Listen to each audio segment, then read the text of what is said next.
Bedtime Reading. Emma, Chapter 1. This story takes place in the late 1700s. In a small town in England called Highbury, the main character is a charming, intelligent, and rich young woman named Emma Woodhouse. She is a confident girl of 21 years old, and is the younger of 2 daughters. Although Emma's older sister, Isabella, married Mr. John Knightley and moved away many years ago, Emma has declared that she will never marry. She and her father live alone at Heartfelt Manor. Her father is quite content with her decision not to marry, because he hates change of any kind and is happy to continue living with his youngest daughter for the rest of his life. Mr. Woodhouse believes Emma is the most intelligent and gentle young woman in the world. Emma's mother died when Emma was 5 years old. Since that time, Emma and her sister had been cared for by a nanny, someone to watch over and care for them.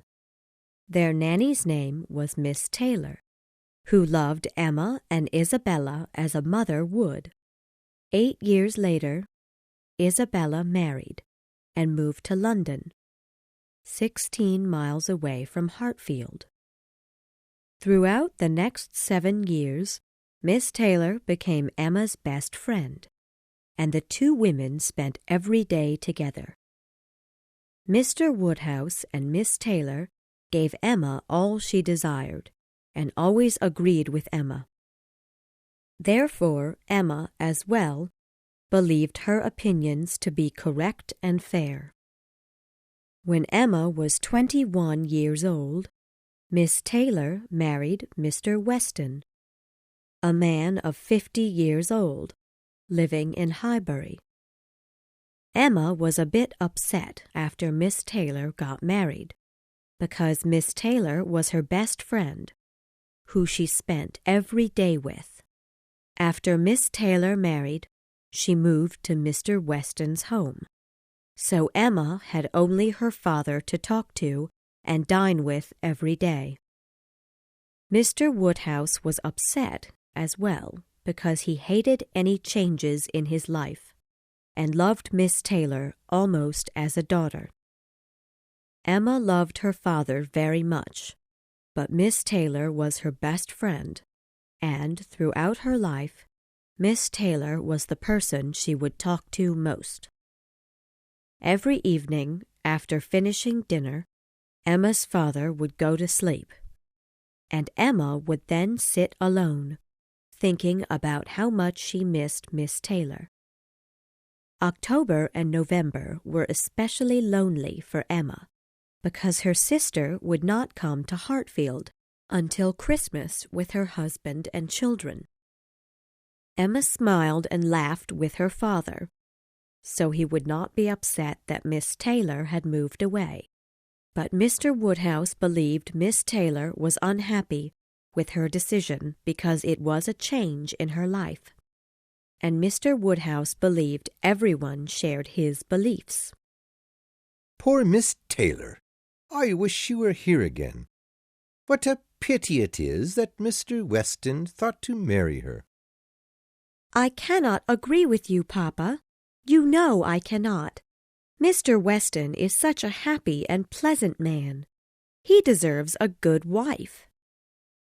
The night after Miss Taylor left the Woodhouse home, Emma and her father were unhappy about Miss Taylor's leaving. The 2 decided to play a game, but Mr. George Knightley, the older brother of Isabella's husband, came to visit.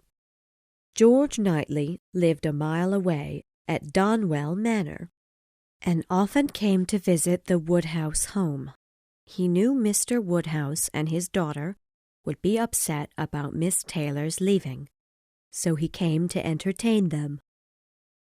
Mr. Knightley thought Emma was intelligent and caring, as everyone who knew Emma did, but he knew Emma had faults which no one else believed.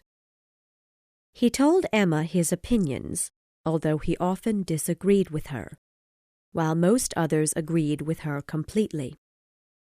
"Mr. Knightley loves to find fault with me, you know, in a joke. It is all a joke," Emma told her father that night. "Emma knows I never flatter her," said Mr. Knightley. Although Emma is upset that Miss Taylor has moved away, she is content with herself because she introduced Miss Taylor to her new husband, Mr. Weston, 4 years before. Emma believes that she is responsible for the happiness between Miss Taylor and Mr. Weston because the two met through Emma. Mr. Knightley disagrees with Emma. He believes Emma is not responsible for the marriage because it was luck, not Emma, who decided the match. Though Emma and Mr. Knightley disagree on who is responsible for the marriage, Mr. Woodhouse dislikes any further matchmaking. As Mr. Woodhouse hates any changes in his life, he wants Emma to stop finding husbands and wives for her friends. "But, my dear, pray do not make any more matches. They are silly things and break up families." "Only one more, Papa. Only for Mr. Elton." Mr. Elton had lived in Highbury for over a year, but was still unmarried at the age of 26 or 7. He was charming, handsome, and respected in Highbury, but still hadn't found a wife.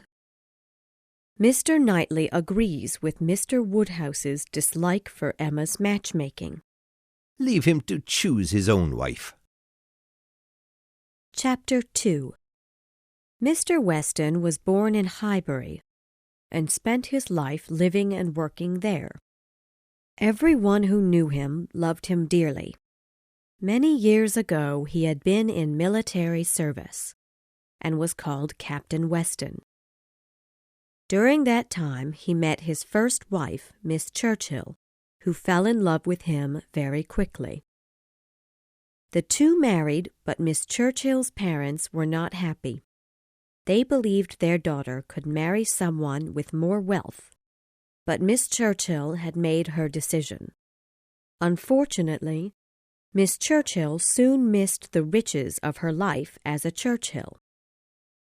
After 3 years, Mrs. Weston died, and Mr. Weston had a young child, Frank, to care for. However, Mrs. Weston's parents, the Churchills, agreed to raise the boy as their son.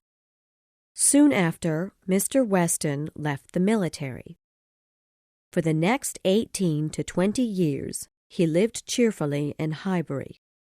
He would spend his time doing what he pleased. Many years later, he met Miss Taylor, who he fell in love with and married. Mr. Weston had planned for many years to buy a piece of land, which was called Randall's. He decided that he would not marry again until he bought the land. He had never been an unhappy man, but after he bought Randall's and married again, he was content with his life. Mr. Weston's son, Frank, had been living with the Churchills and had never visited Highbury since. The people of Highbury were all curious to meet this young man. Young Frank had become a Churchill in every way, and when he became an adult, took the name Frank Churchill. Everyone in Highbury believed that Frank would come to visit for his father's wedding. Young Frank had written his new mother a letter, a handsome-looking letter that the townspeople talked of often. The new Mrs. Weston was excited about her good fortune in marrying Mr. Weston, but often thought of Emma. Mrs. Weston knew Emma missed her, but believed Emma had a strong spirit. Chapter 3. Mr. Woodhouse was a social man who loved when his friends visited his home. although leaving his home late in the evening often frightened him, and he hated large groups of people. Very often the Woodhouses invited some close friends to their home to dine. Emma was pleased with these dinner parties because Mrs. Weston frequently came, as well as Mr. George Knightley, who lived nearby at Donwell Abbey Manor. Young Mr. Elton always came for the evening parties, as well as Mrs. and Miss Bates, and Mrs. Goddard. Mrs. Bates, a widow of the former minister of Highbury, lived with her unmarried daughter, Miss Bates. Mrs. Goddard was in charge of a local school for girls. One morning, Mrs. Goddard sent Emma a note requesting to bring a student, Miss Harriet Smith. Emma was delighted to have the 17-year-old girl come. She had seen Miss Smith many times, but had never spoken to the young beauty. Miss Smith had lived at Mrs. Goddard's school for many years. Her parents were unknown to everyone in Highbury, including herself. During the dinner party, Mr. Woodhouse was upset because he thought large dinners to be unhealthy. Throughout the dinner, he made suggestions to guests to keep in good health. "I do not think you should eat the custard, Mrs. Goddard. What say you to half a glass of wine?" Emma admired Miss Smith's beauty and manners throughout the dinner. Emma soon decided she would find the young Miss Smith a husband. Emma had heard that Miss Smith had been spending time with a young man called Mr. Robert Martin. His family was renting a farm from Mr. Knightley, who thought the family was quite respectable. However, Emma believed the young Miss Harriet Smith could find a better husband, one with more education and wealth. Harriet was pleased to be invited to such a fancy dinner party and hoped to become good friends with Emma Woodhouse. Chapter 4. Soon after the dinner party, Emma encouraged Harriet to visit Hartfield often. As the two girls spent more time together, they became close friends. Emma discovered that Harriet was useful to have nearby. Emma often went on walks through town, but needed a companion in the evenings. Harriet could join her at any time. Emma still missed Miss Taylor quite a bit, but realized that Harriet could be useful to her. Emma was curious about Harriet's parents, who were never mentioned. Emma asked many questions on the subject, but Harriet knew nothing. Harriet did not wish to know, therefore, Mrs. Goddard had not told her. At first, the two often discussed Mrs. Goddard, the teachers, and the other girls living at the school. But after some time, Emma began to ask questions about the Martins. She knew Harriet thought they were wonderful people. Harriet loved talking about the Martins, particularly about young Mr. Martin. "He had walked 3 miles one day to bring me some walnuts, because I told him I was fond of them." Harriet also mentioned that Mrs. Martin one day told her, "Whenever he married, he would make a good husband." Mr. Martin had seen Miss Emma Woodhouse many times, but had never spoken to her. Emma, though, did not know him. There are many farmers that go through the town, and she does not make conversation with farmers. Emma advises her young friend that Mr. Martin is too young to marry, and should wait to marry. "In 6 years, if he could meet with a good young woman in the same social class, with a little money, it would be very desirable." Harriet is quite surprised that Emma thought Mr. Martin too young to marry. Emma advised her friend to be careful whom she marries, particularly because no one, Not even herself knows who her parents are. People may doubt if her parents were wealthy and well-educated, like Emma. The misfortune of your birth ought to make you particularly careful as to your friends. Emma thought Harriet would listen to her advice, but Harriet was grateful for the attention to her. The next day, Emma and Harriet were on a walk when they saw Mr. Martin walking. Mr. Martin greeted Miss Woodhouse respectfully, and then smiled with pleasure at young Harriet. The two talked for a moment before Harriet and Miss Woodhouse continued on their walk.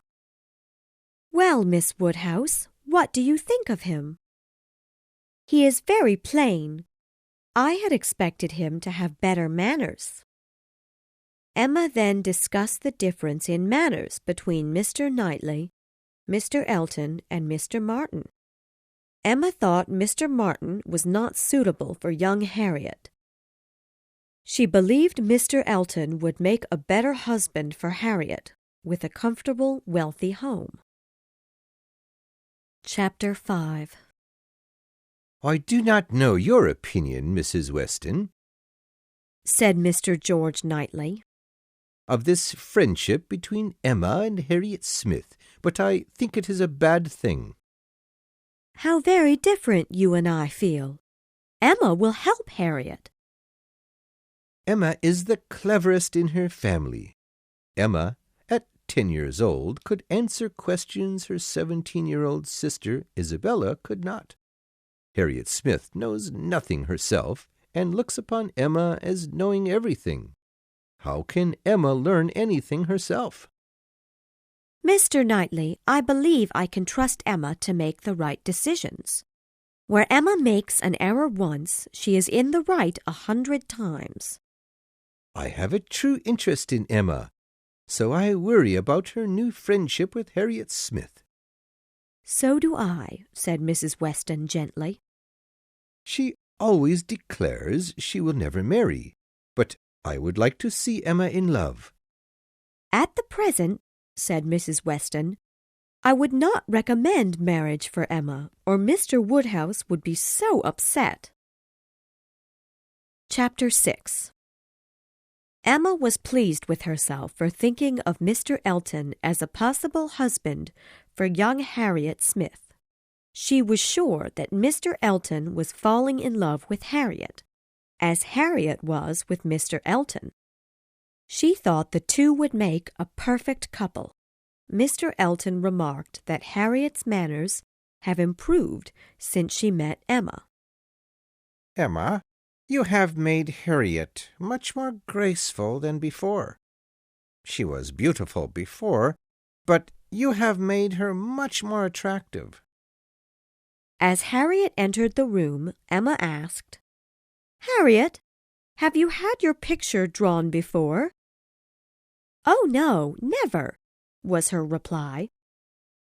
"What a priceless possession a picture of Harriet would be! I would enjoy drawing her portrait, if Harriet would allow me to." "Miss Woodhouse, I would love to see one of your drawings. It would be a delight to watch you draw Harriet's portrait," cried Mr. Elton. Emma wondered why Mr. Elton was so excited about her drawing ability.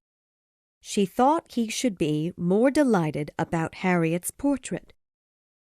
However, both Harriet and Mr. Elton were eager to have a portrait drawn. Emma was talented as an artist and musician, although she was not willing to regularly study her artistic interests. She often led people to believe that her artistic abilities were better than in reality. While Emma was drawing, Harriet was smiling sweetly, and Mr. Elton stood behind Emma, watching every line drawn. This annoyed Miss Woodhouse, so she requested that he read to the both of them while she drew. Every one who saw the drawing was pleased with it, particularly Mr. Elton, who defended the portrait from all unfavorable remarks. Chapter 7. Once the portrait was complete, Emma requested that Mr. Elton go to London to choose a frame. Mr. Elton was delighted to go, more excited about the journey than Emma expected. The morning he left for London, Harriet was at Heartfelt to visit Emma. Soon after breakfast, she returned home, but returned for dinner. She arrived at the Woodhouses much earlier than expected. As soon as she arrived, she announced that Mr. Martin's sister had delivered a letter to her. The letter was from Mr. Martin himself, and was a marriage proposal. Harriet thought it was a well-written letter, and came for advice from Miss Woodhouse. Emma was a bit ashamed that Harriet was so pleased to receive a marriage proposal from a farmer. "Will you read the letter?" cried Harriet. Emma read the letter and was surprised at how well written the letter was, written by a farmer. The words were strong and direct, as if he loved her very much. Harriet was anxiously watching Emma read the letter. Well, is it a good letter or too short?" was Harriet's first question. "Yes, a very good letter. I think his sister helped him write it. I doubt Mr. Martin, a farmer, could write this well." "Well," asked Harriet, "what should I do?" "You should answer the letter quickly, although his feelings will be hurt, so be careful of what you say," was Emma's response.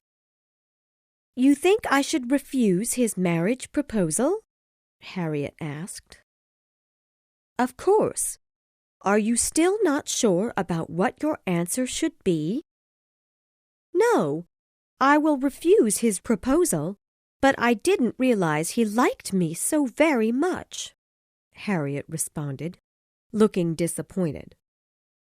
"I believe, Harriet, that if you have doubts about this marriage, then you should refuse," Emma advised her friend, seeing the disappointment on Harriet's face. "You think I should refuse the offer, then?" asked Harriet. "Harriet, you must make your own decisions. I won't advise you on this matter, but if you prefer Mr. Martin over every other man, then you should marry him." Emma paused to look at Harriet. "Are you thinking of someone else you would prefer over Mr. Martin?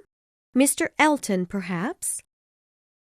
"All right, I must refuse Mr. Martin. Do you think I am right?" Perfectly right, Harriet. I completely approve your decision. If you had married Mr. Martin, I would never be able to see you. I have no farmer friends. Therefore, I would never go to his farm to visit you." "You could not have visited me," Harriet cried. "I never thought of that. I would be so upset if I could not see you."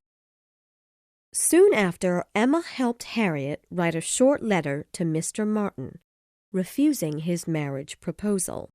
The rest of the evening, Harriet was feeling rather sad. "I shall never be invited to the Martin home again," she repeated several times. "I would be so upset if you married Mr. Martin. I would never be able to visit you," responded Emma. "Now he has my letter. I hope he will not be too unhappy." Chapter 8. That night, Harriet spent the night at the Woodhouses, as she often did. The next morning, she had to return to the school to speak with Mrs. Goddard, but would return to see Emma in the afternoon. Soon after Harriet left, Mr. George Knightley came for a visit. "I believe Harriet will soon have an offer of marriage from Robert Martin, who is completely in love with her," Mr. Knightley said with a smile. "Is Mr. Martin sure that Harriet wants to marry him?" Emma responded. "I believe he does. He came to speak to me about this matter 2 nights ago. I told him he should propose marriage to Harriet. Mr. Martin is an honest, hard-working, and intelligent man. Harriet is lucky to have such a man in love with her. Perhaps he is at the school proposing to her now." "He wrote Harriet a letter yesterday and was refused." "That cannot be. Harriet Smith would never refuse Robert Martin." "It is true. I saw her answer." "You saw her answer?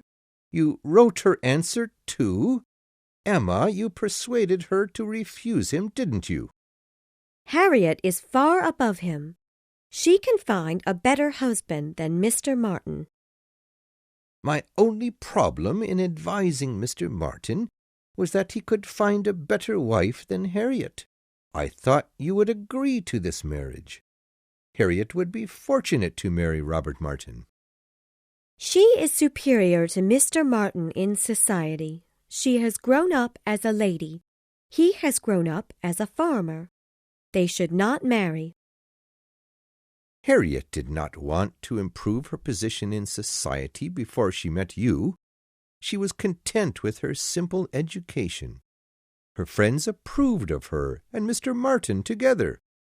Harriet was always happy with the Martins before she met you, and Robert Martin knew Harriet was interested." "Harriet is a young girl. She does not have to marry the first man who proposes marriage. Let her choose a husband." "Let her marry Robert Martin, and then she will be safe, respectable, and happy forever. If you insist that she marry a wealthy man, she will never marry." "We think so very differently, Mr. Knightley. She was interested in Mr. Martin only because he was the first man to fall in love with her. He has bad manners and no education. Harriet now knows what a gentleman is, and Mr. Martin is not a gentleman," Emma declared. "That's not true," cried Mr. Knightley. "Robert Martin is sincere and shows better manners than Harriet." Emma did not respond, but tried to look cheerful, though she felt uncomfortable that Mr. Knightley was so upset that Harriet refused Mr. Martin. None the less, she believed she was correct. She usually agreed with Mr. Knightley on most things, so she was upset that he disagreed with her.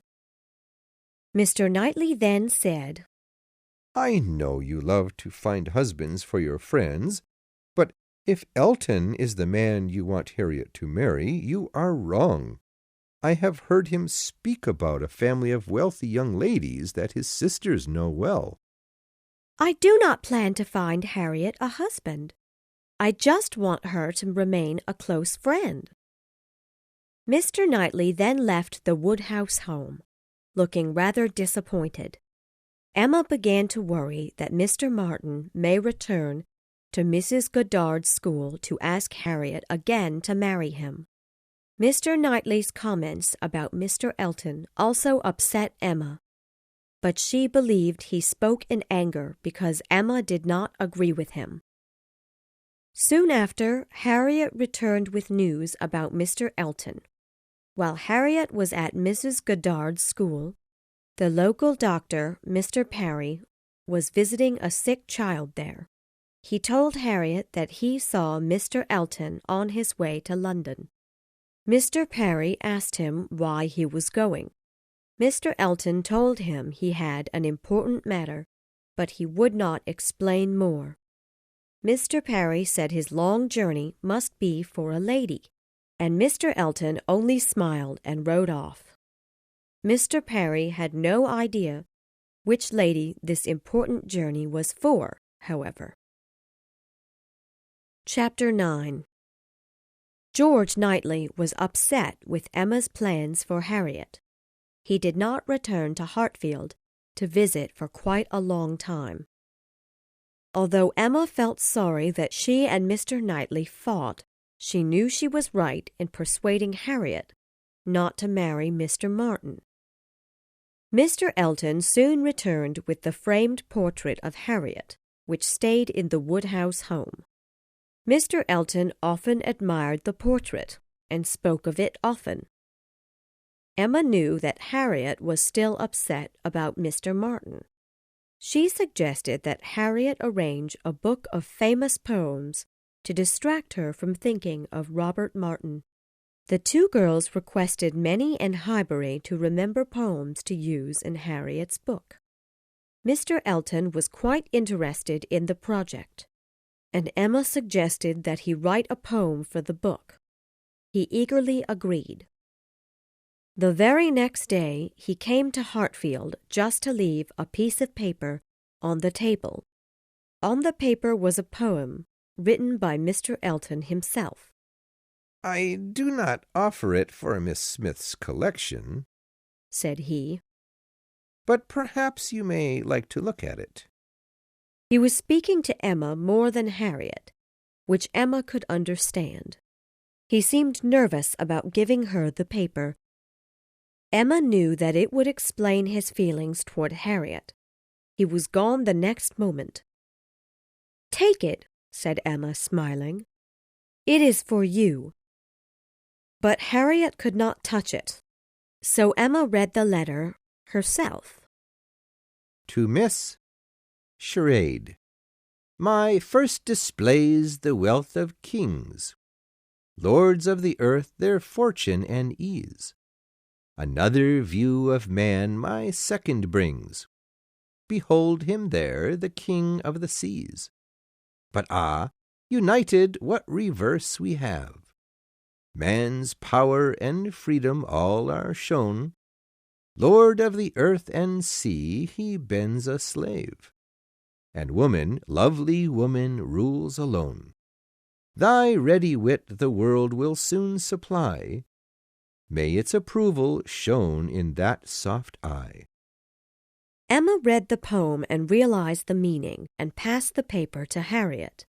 Emma smiled to herself while Harriet read it in confusion. "What can it be, Miss Woodhouse? Do help me," Harriet asked. Emma then explained the meaning to her dear little friend. May its approval shown in that soft eye. Harriet, exactly. Her eyes are the softest. Thy ready wit the world will soon supply.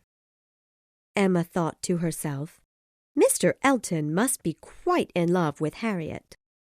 To say she has wit. Harriet does have soft eyes, but cleverness and wit, perhaps not.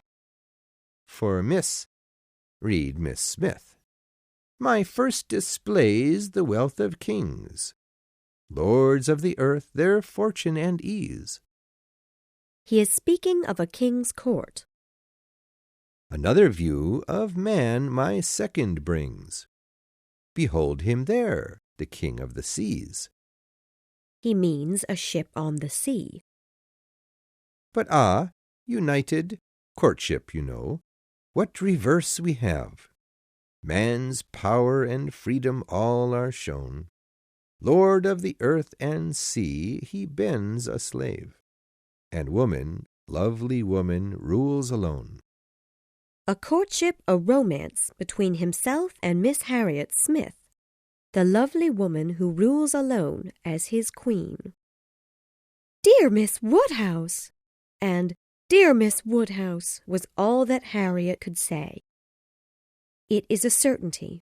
You and Mr. Elton belong to one another, Emma declared. Mr. Elton is in love with me. I cannot believe it. Oh, Miss Woodhouse, you understand everything. You and Mr. Elton are both so clever. This charade, I could never understand this. Later that evening, Mr. Elton came to speak with Mr. Woodhouse. Harriet could not look at him, but Emma gave him a friendly smile and carefully placed his poem in his hand. Oh, here is the charade you left us. Thank you for allowing us to read. I hope you do not mind that Miss Smith will write it into her book. Mr. Elton did not know what to say. He looked rather confused. He left shortly, with a look of confusion and annoyance. Chapter 10. One December morning, Emma and Harriet took a walk to visit a sick family who lived nearby. This family's home on Vicarage Lane was on the same road as Mr. Elton's cottage. "There it is. You will go there soon, Harriet," Emma told her friend. "How very beautiful," replied Harriet. "I do not often walk this way, but if you were to live here, I would certainly walk down this road often. I do wonder, Miss Woodhouse, why you are not married. You are so charming, you know." "Well, Harriet, if I am to marry, I must think my husband is charming as well. I haven't found any man charming enough, so I don't want to marry." "I don't believe you," replied Harriet. "If I will ever change my mind, I must find a man better than any men I now know." "It is quite strange to hear a woman say that." "Most women marry so their husbands will take care of them, but my father takes care of me. My father believes I cannot do wrong, but a husband may not agree, so why should I marry?" "But what will you do?" asked Harriet. "I have my fortune and my activities. If I give up playing music, I'll read more books. If I give up reading books, I'll draw more. Besides, I will always have my sister's children to keep me busy." As they came close to the cottage, the two girls walked slower. Soon they saw Mr. Elton standing in front of the house. The three spoke about the sick family, as Mr. Elton had been visiting the family as well. Then the three walked together. Emma stopped to tie her shoe so that Harriet and Mr. Elton would walk alone together. She then continued on, behind the two. However, they soon stopped to wait for her. As the three came back to Mr. Elton's cottage, Emma stopped again. She broke her shoelace to provide an excuse for the two girls to be invited into the cottage. "Part of my lace is gone," said she. "Mr. Elton, please ask your housekeeper for a string to keep my boot on." Mr. Elton looked delighted. Emma was taken with the housekeeper to a room, while Harriet and Mr. Elton were left alone in the sitting-room to talk. When Emma returned to join them, they were standing together near a window. Mr. Elton had told Harriet that he saw the two girls walking and followed them. Emma decided that Mr. Elton was interested in Harriet, but was rather careful and shy. Chapter 11. Emma realized that Mr. Elton must now pursue Harriet himself. Emma should no longer be involved in their love affair. Besides, she had something else to occupy her time for the next 10 days. Her sister, Isabella, and her husband, Mr. John Knightley, were coming for a visit with their children. The Knightleys had not come to Hartfield in quite a while, so Mr. Woodhouse was particularly excited for the visit. Mrs. John Knightley was a gentle little woman. She had friendly, quiet manners, similar to her father's. She worried about her children often, and respected her husband. Mr. John Knightley was a tall, clever gentleman. He was intelligent and quick, two qualities his wife did not have. His sister-in-law, Emma, noticed that he offended his wife, although Isabella herself did not. Mr. Knightley was not patient with Mr. Woodhouse's strange habits, although he cared deeply about his father-in-law. Soon after the family arrived at the Woodhouses, they all sat down together. Mr. Woodhouse sighed and shook his head. "Ah, poor Miss Taylor." "Oh, yes," cried Isabella. "You and poor Emma. What a sad loss for you both. But do you see her often? Asked Isabella. Not nearly enough. Oh, Papa, we see either Mr. or Mrs. Weston every day. Usually we see them both, replied Emma. Yes, we do see Mrs. Weston often, but she must always leave again, said Mr. Woodhouse sadly. But, Papa, Mr. Weston would be so upset if she did not return.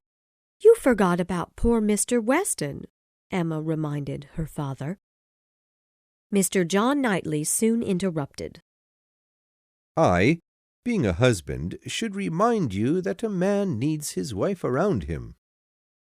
I believe Miss Taylor is the most fortunate woman in the world, except for her leaving Hartfield, added his wife. Chapter 12.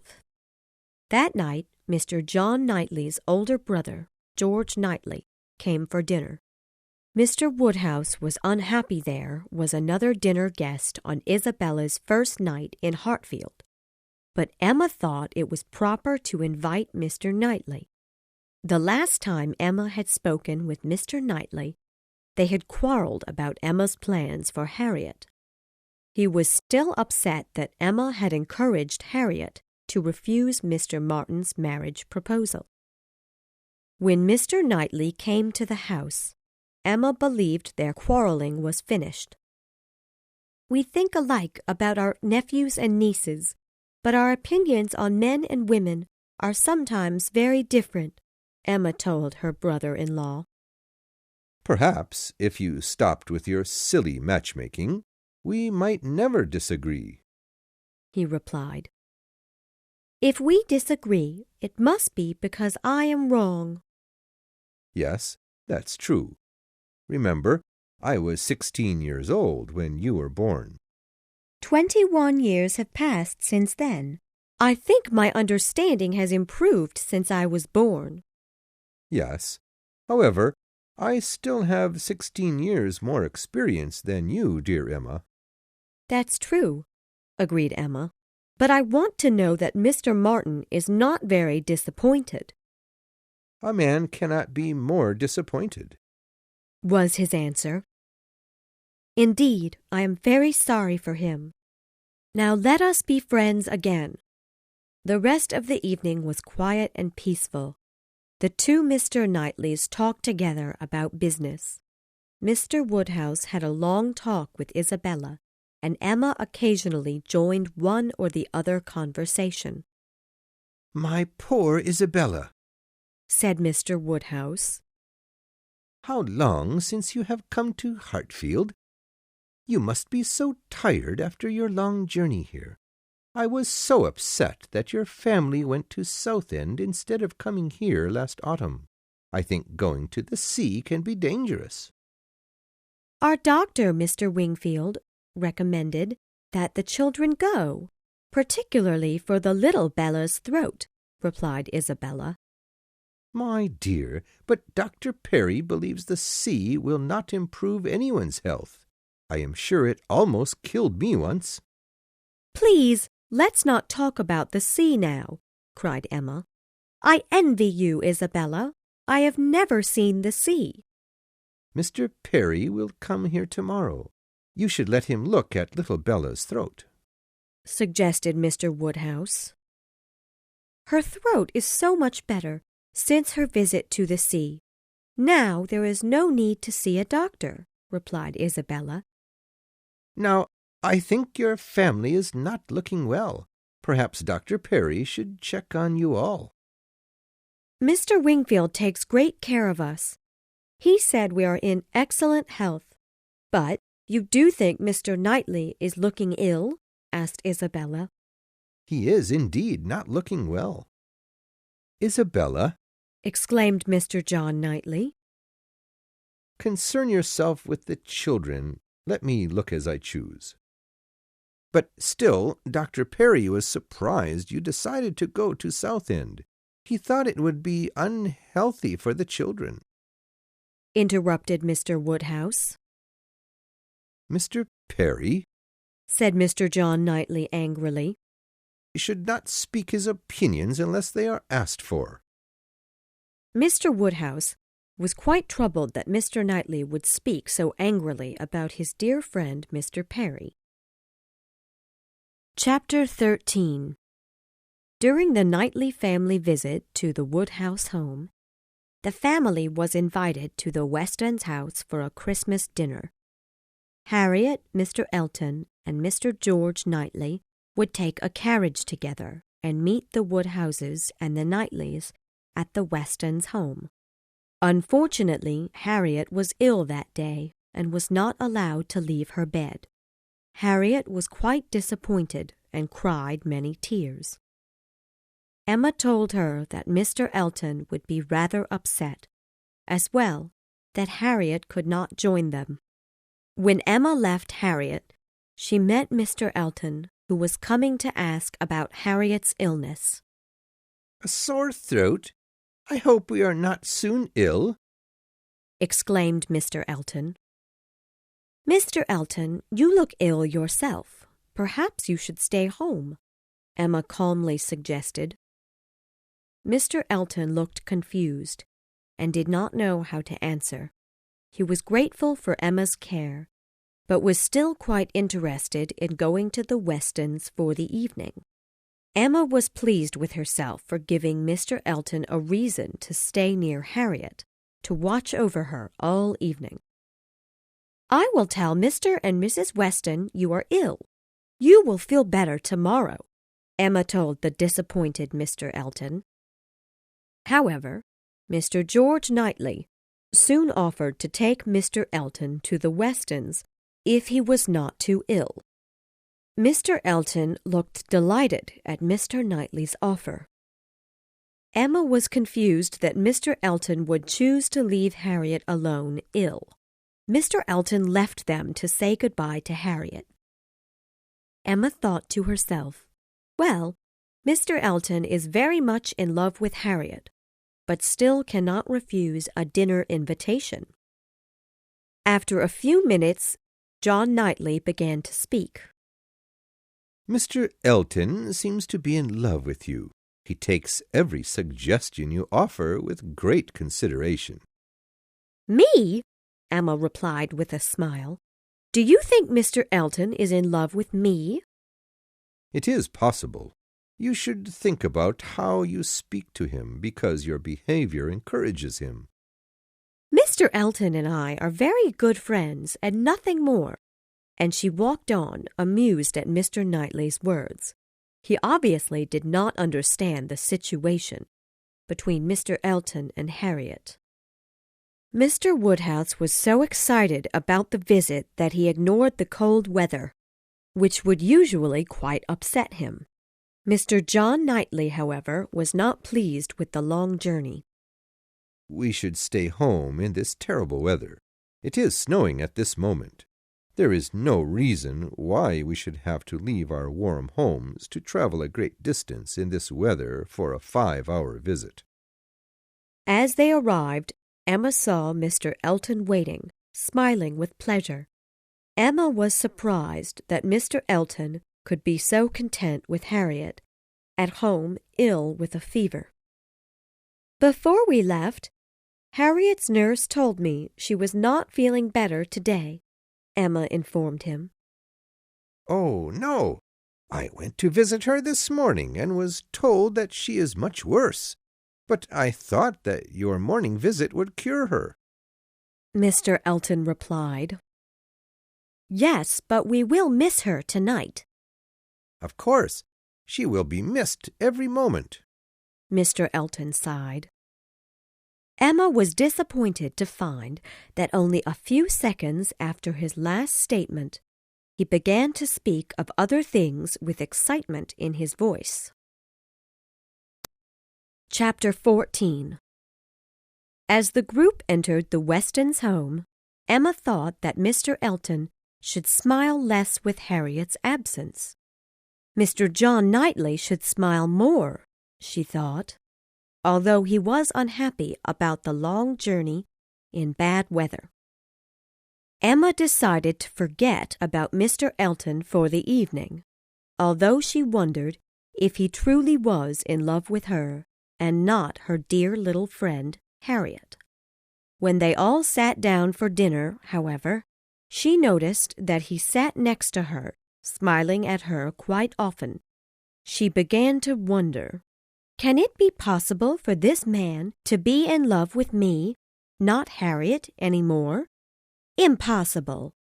Yet throughout the dinner he often told her how he admired her drawing of Harriet and made sure Emma was comfortable, just as a lover would do.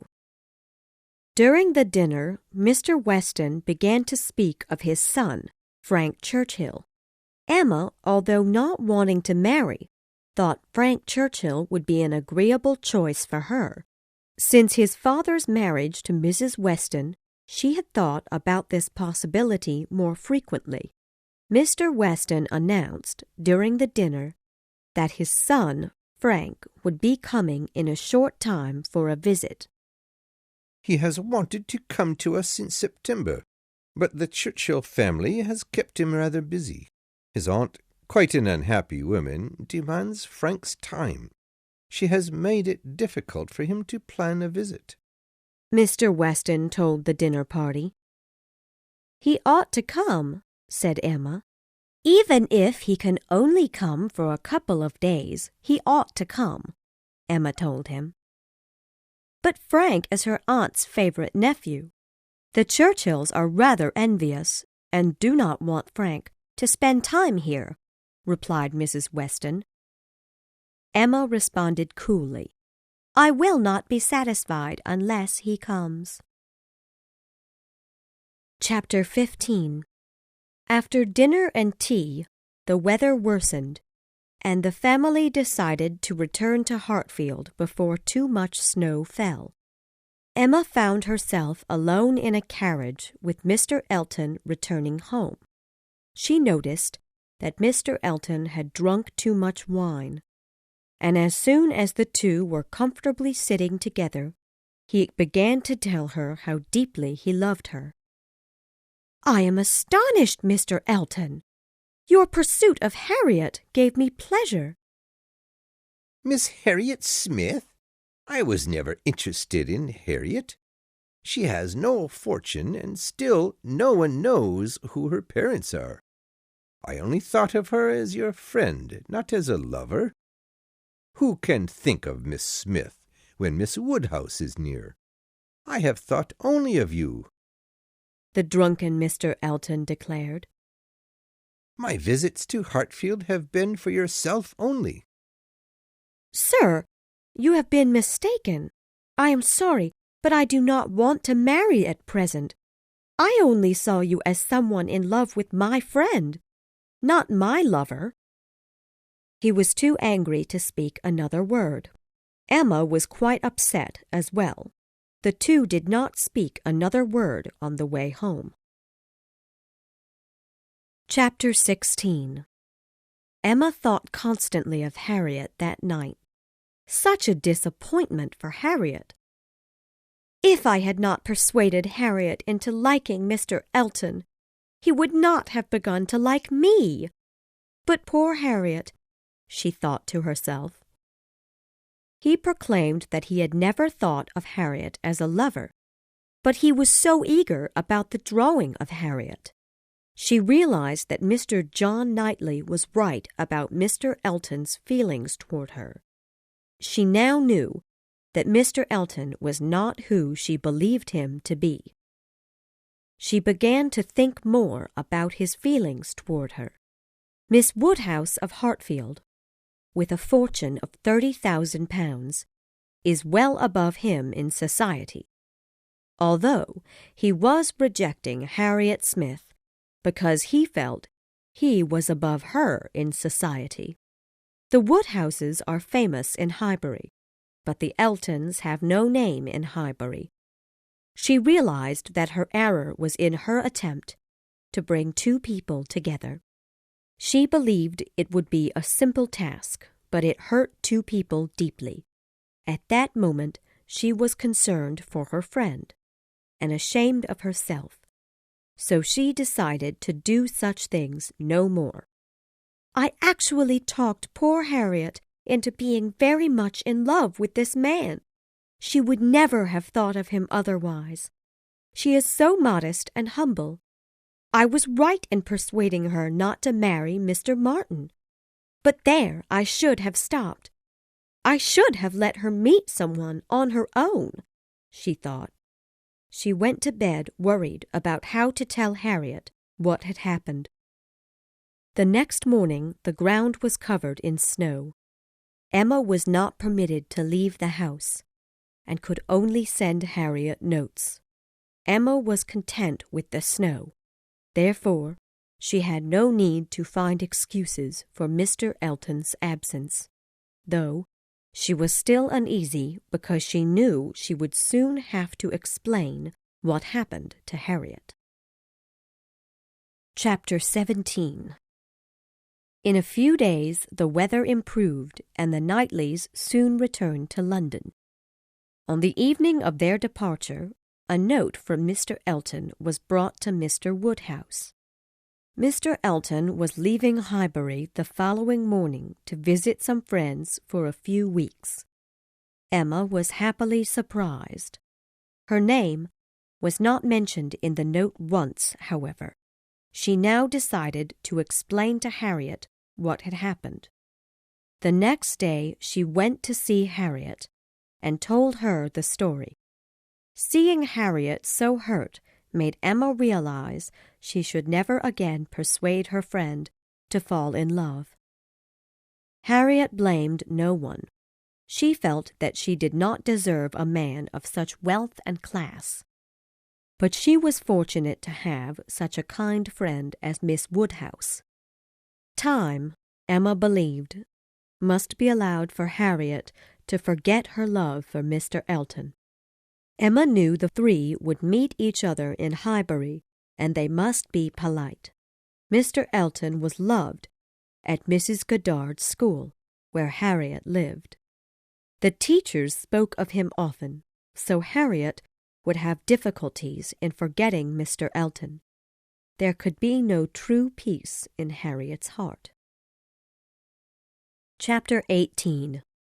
Mr. Frank Churchill did not come. A letter was sent to the Westons, explaining that, for the present, he had no time for a visit. But still he looked forward with the hope of coming. Mrs. Weston was quite disappointed, more so than her husband.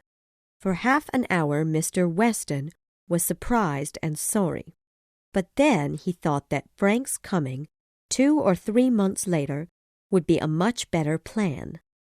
The weather would be better, and he would be able to stay longer. Mrs. Weston, however, knew this letter was another excuse.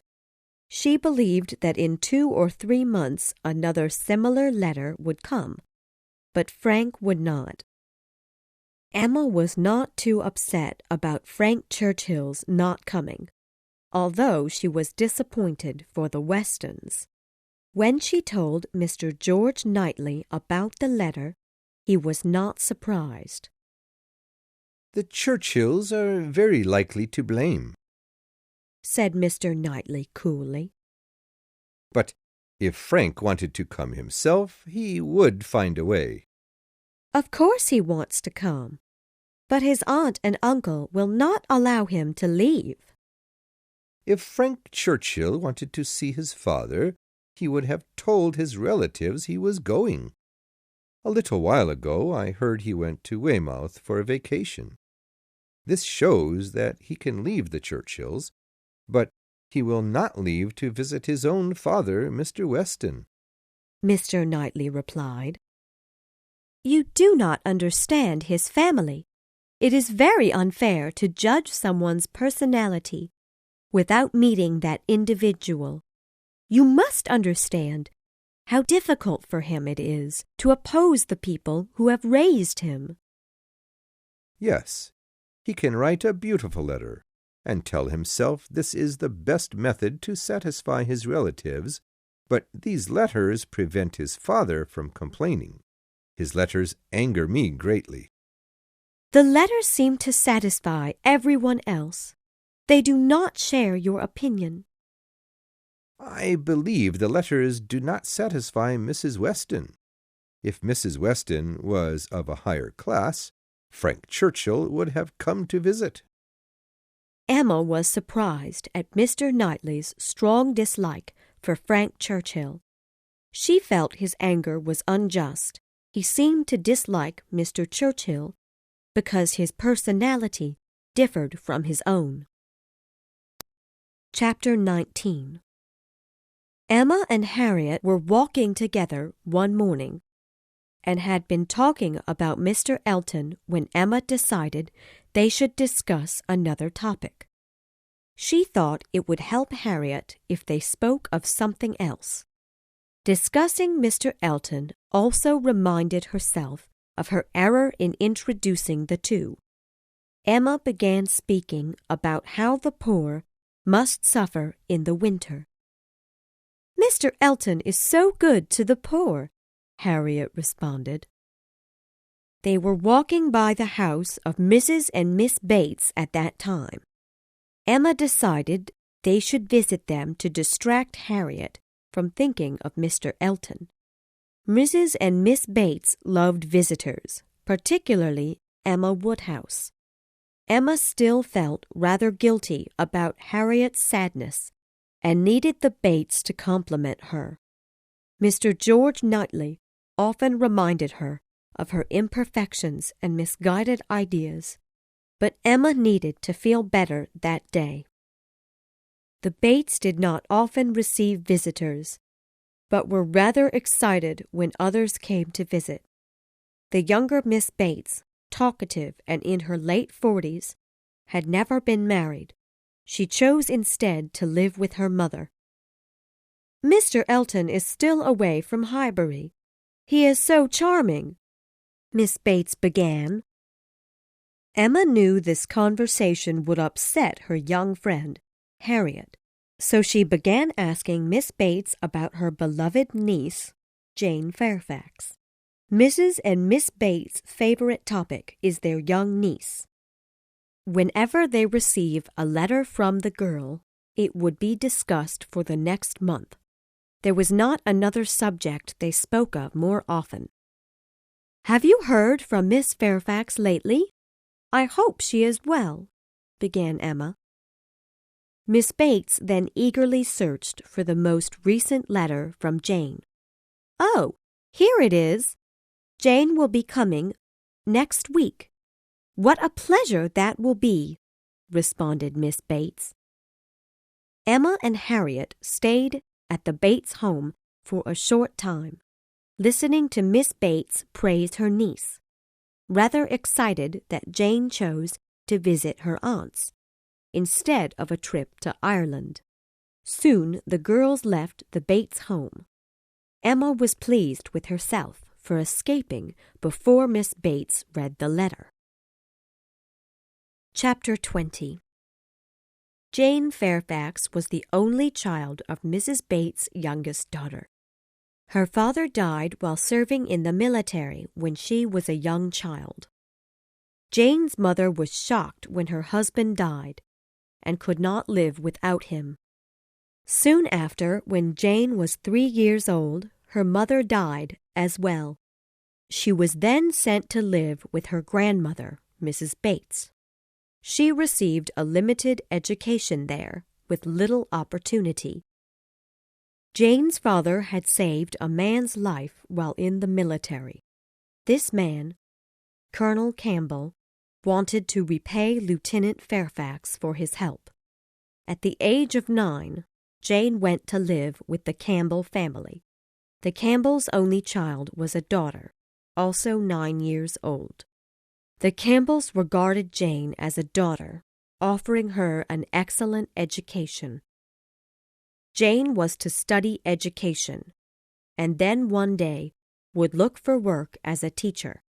At the age of 18 or 19, her education was complete, but the Campbells loved her too much to let her leave their home at that time. Her future as a teacher was delayed. she continued to live with the Campbells, enjoying high society, although she knew one day she would have to leave to earn a living. The family continued to live together until Miss Campbell married a young, wealthy man named Mr. Dixon. By this time, Jane was 21 years old. She had promised herself that at that age she would leave the Campbells to make a living for herself, leaving high society.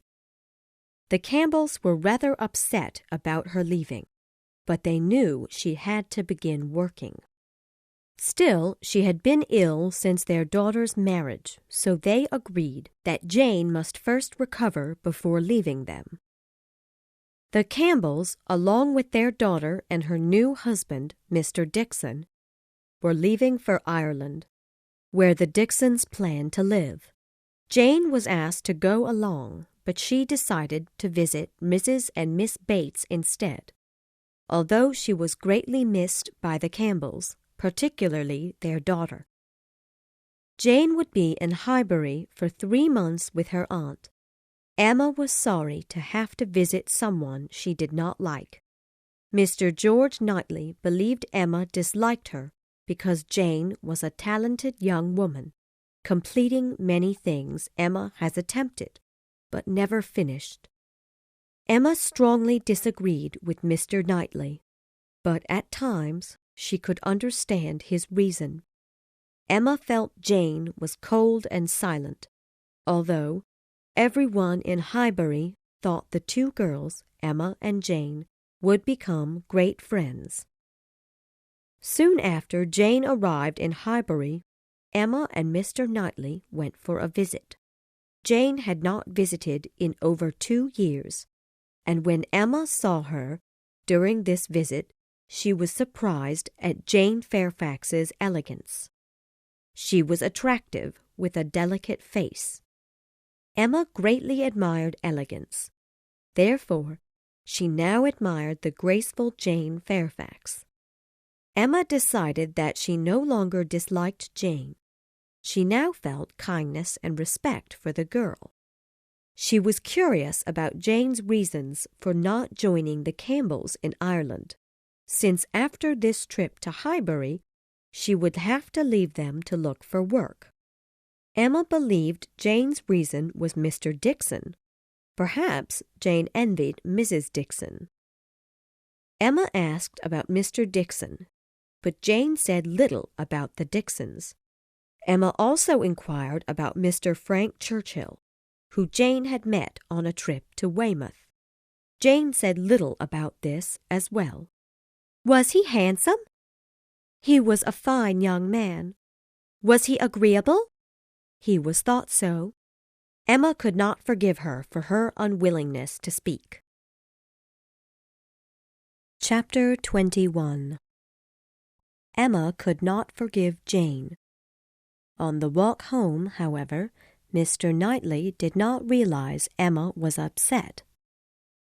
"A very pleasant evening," began Mr. George Knightley.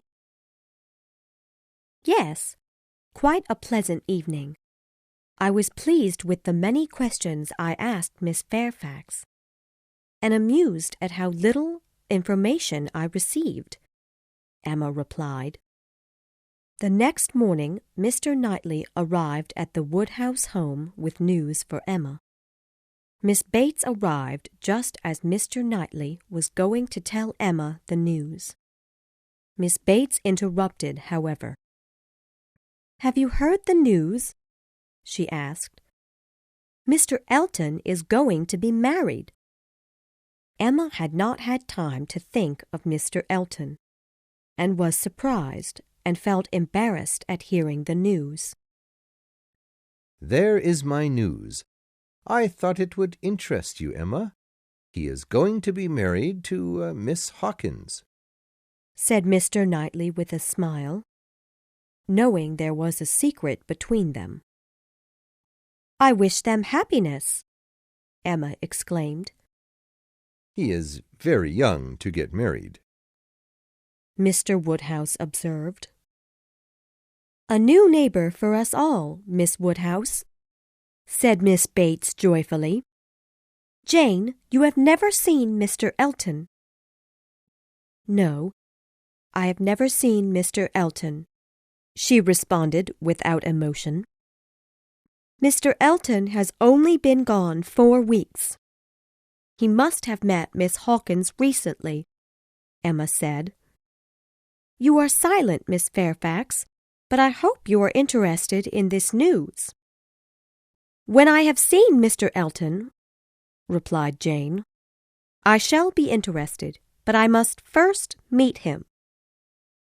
Emma then realized she must tell Harriet the news before she finds out from others. A few moments later, Harriet arrived, looking rather upset. "Oh, Miss Woodhouse, I must speak with you at once," were Harriet's first words. Harriet had been walking to the Woodhouse home when it started to rain.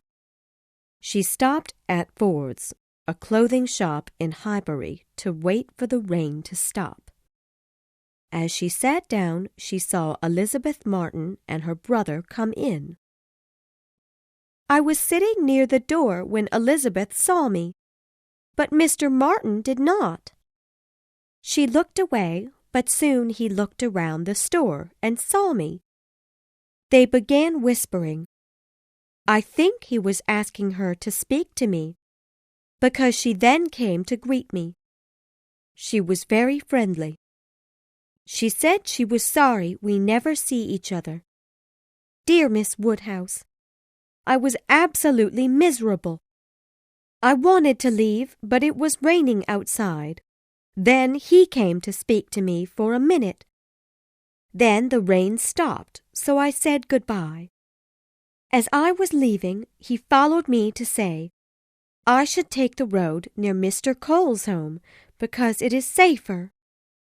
He was so pleasant and kind, and Elizabeth too. Oh, Miss Woodhouse, I am so upset. Please make me feel comfortable again." This upset Emma because she knew she had to tell Harriet the news about Mr. Elton's marriage, which would not comfort her dear friend. She pitied the Martins. They honestly cared about Harriet, although she hurt Mr. Martin deeply. Then Emma told Harriet the news of Mr. Elton's marriage. Poor Harriet soon forgot about her seeing the Martins. She was curious and hurt after hearing the news of Mr. Elton and his Miss Hawkins. Chapter 22. A week had not passed since Miss Hawkins' name was mentioned in Highbury. When Mr. Elton arrived, most people in town already knew her history and appearance. He returned a very happy man. He left Highbury rejected and hurt, but came back satisfied with himself. He no longer cared for Miss Woodhouse and ignored Miss Smith. Miss Augusta Hawkins was charming and beautiful, and had a fortune of £10,000. They fell in love immediately after meeting, and were soon engaged. He returned to Highbury a confident man, speaking of his wedding plans often. The wedding was to be soon, and he announced that on his next return to Highbury he would bring his future bride. Emma was happy for the new couple, but it pained her to see him. She assumed that after the marriage she would rarely see Mr. Elton, which satisfied her. Emma thought little of Miss Hawkins. She was good enough for Mr. Elton, but was plain compared to Harriet's beauty, and her family was not of high society. Aside from her fortune of £10,000, she was not better than Harriet. Emma still felt quite guilty about Harriet's broken heart. She had talked Harriet into love, but could not talk her out of it. She feared that nothing could calm Harriet's mind. She would forever be in love with Mr. Elton. Since his arrival, Harriet had become more upset with the situation. Emma saw Mr. Elton only once, but every day Harriet would hear his voice or see him pass by, or hear his name in a conversation. There was always a reminder of his presence. A few days after Harriet spoke with the Martins, Elizabeth Martin requested that Harriet come for a visit. Emma thought a visit to the Martins' farm would be respectful to the family, although the visit should be quite short. Emma took her there in her carriage, and would return for her soon. Emma feared that Harriet would again fall in love with Mr. Martin during this meeting. "This cannot be allowed. Harriet is not to be a farmer's wife," Emma thought to herself. Chapter 23. Harriet arrived at Abbey Mill, the Martins' farm, although Emma decided the visit would be only 15 minutes long. She was fearful and curious about the visit. The visit was painful for Harriet. She remembered the pleasant times she had at the Martins. She had visited many times the summer before. Mrs. Martin commented that Harriet had grown, which reminded them all of the summer before, when she was measured with her two friends by the window. Mr. Martin had measured her, although he was not present for this painful visit. They all remembered the day, the hour, the same content feeling of that time. Just then Emma's carriage returned, 14 minutes after Harriet arrived. Emma wished the Martins were members of her high society, but they were not. So how could Harriet marry someone of such low class? Impossible.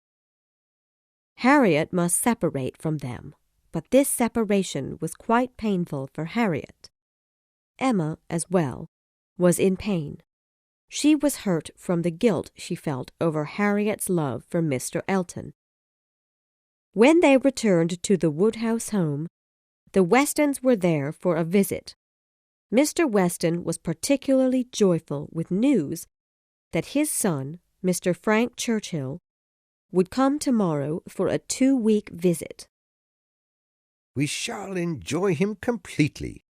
Everything has turned out exactly as we could wish," Mr. Weston announced, content. The next day Emma went on an afternoon walk. When she returned, she saw 2 gentlemen sitting with her father, Mr. Weston and his son, the famous Mr. Frank Churchill.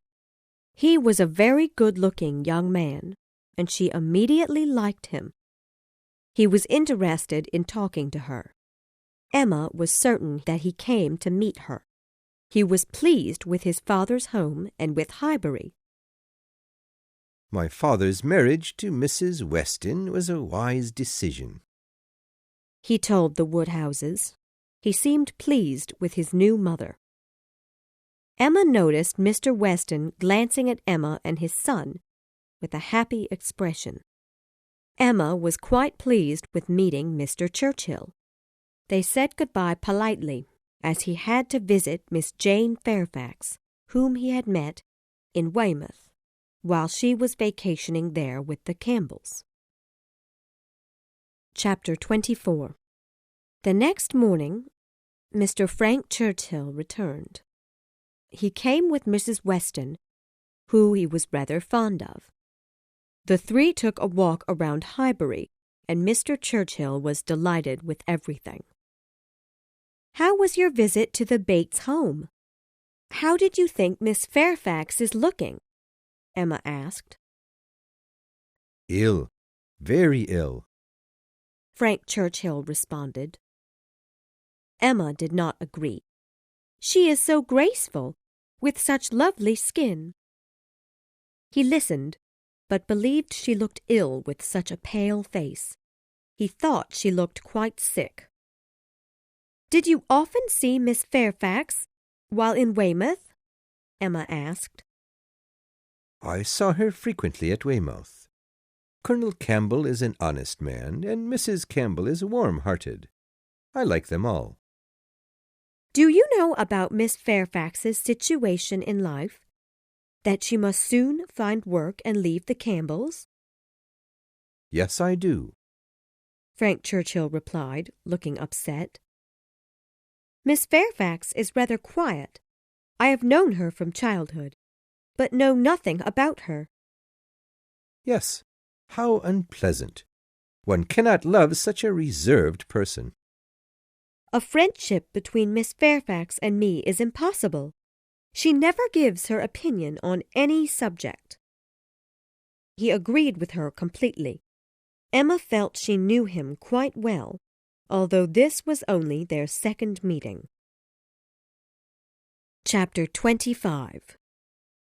The next morning, Emma heard that Frank Churchill had returned to London for a haircut, which seemed rather strange. But Emma still had a very good opinion about Mr. Churchill. Other than this strange behavior, she was quite pleased with his visit. However, Mr. George Knightley's attitudes towards Mr. Churchill were not as kind. Emma heard him say to himself, I knew he was just a foolish young man. After everyone found out about Mr. Churchill's short departure for nothing but a haircut. That day it was announced that the Woodhouse's neighbours, the Coles, were having a dinner party soon. Emma decided she would not attend the party, although she had not received an invitation, which she thought rather strange. Her father never dined outside their home, which was well known in Highbury. Therefore, Emma would certainly refuse the invitation.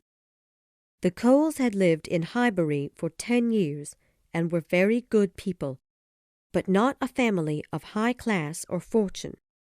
Emma believed it was quite impolite that they would not send an invitation, as the Woodhouses are of high society, and should have the opportunity to refuse the invitation.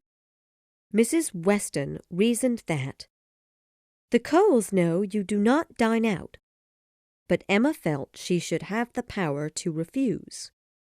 The Westons, Mr. George Knightley, Harriet, the Bates, and Frank Churchill would all attend the dinner party, all the highest of Highbury society. Emma was now tempted to accept an invitation, although one had not been offered. Very soon an invitation did arrive at the Woodhouse home. Mr. Woodhouse remarked, Of course, it must be declined. But Emma told her father she would like to go, to show respect to the family. The letter would have arrived sooner, but the Coles were waiting for the arrival of a folding screen, which they had to keep Mr. Woodhouse warm.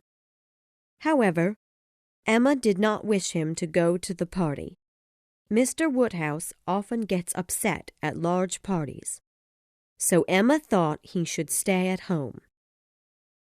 Well, my dear, you should return home at an early hour. You will get very tired, suggested Mr. Woodhouse.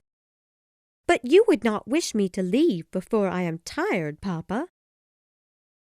Oh, no, my love. But you will soon be tired. You will not like the noise of the party. But, dear Mr. Woodhouse, interrupted Mr. Weston, if Emma leaves early, the party will end. The sooner the party ends, the better, said Mr. Woodhouse. But this may upset the Coles. They are good people. I know you do not wish to disappoint them, Mr. Weston explained. No, I do not want to hurt the Coles. Perhaps, Emma, you can stay at the party a little longer than you wish. Oh, yes, Papa. I have no fears at all of staying late. Chapter 26. Frank Churchill did return to Hartfield that day. She still thought he was rather silly for returning to London for just a haircut. But he was not at all ashamed himself. The Coles party was the following Tuesday. As she reached the Coles home, Mr. George Knightley had just arrived and helped her out of her carriage. "I am quite glad to see you. You are such a gentleman to help me," Emma told him.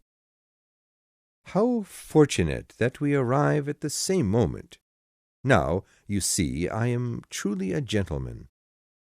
The party was rather large. Although the women of less fortune and class, Miss Bates, Miss Fairfax, and Miss Smith, would arrive later in the evening. Many at the party were discussing Jane Fairfax's new pianoforte, an expensive musical instrument which was sent to her mysteriously. Most believed the Campbells had sent it as a gift, but Jane thought someone else must have sent it.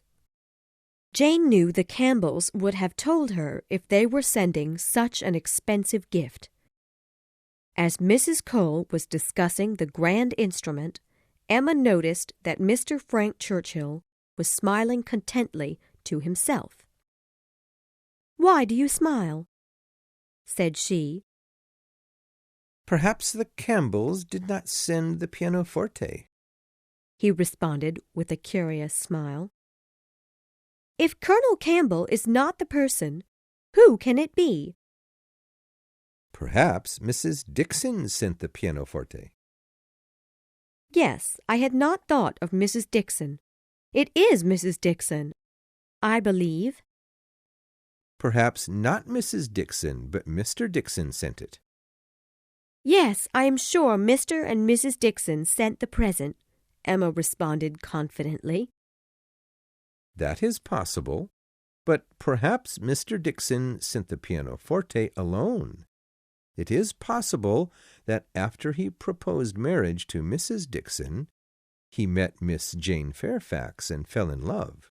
That could be her reason for joining us in Highbury instead of her dear friend, Mrs. Dixon, and her family in Ireland, Mr. Churchill told her. And then he saved her life. Did you hear of that story? Miss Fairfax almost fell overboard during a dinner party on the sea. Mr. Dixon caught her. I was there at the party. It was alarming, Mr. Churchill explained. I am quite sure Mr. Dixon sent the pianoforte, Emma decided. I must agree with you. Throughout the evening, when people would ask Jane Fairfax about the new pianoforte, Emma would smile to herself. She now knew Jane's awful secret, that Emma and Mr. Churchill shared. She spoke with Mr. Churchill often at the party, and was delighted that everyone present must know Mr. Churchill was interested in her. She began to speak with Mr. Cole, and when he turned away, Emma noticed Frank Churchill staring across the room at Miss Fairfax. "What is the matter?" asked Emma. Miss Fairfax has done her hair in such a strange manner. I must go ask her whether it is an Irish fashion. Mrs. Weston soon joined Emma. You know, Emma, I believe Mr. George Knightley may be interested in Jane Fairfax, Mrs. Weston said with a smile. Mr. Knightley and Jane Fairfax? Exclaimed Emma. Mr. Knightley must not marry. I am amazed that you would think of such a thing. Miss Fairfax has always been a favorite of Mr. Knightley's. Impossible! She has no fortune herself, and he has never wanted to marry. It would be a shameful marriage, Emma reasoned. I think the two would be a lovely couple. If the Campbells had not sent Jane the pianoforte, it is possible Mr. Knightley sent it. If he had intended to give her one, he would have told her. After the dinner, the Coles requested that Miss Woodhouse and Miss Fairfax play music for the party. Emma began, and Frank Churchill sang with her for a song. Then Miss Fairfax sang and played.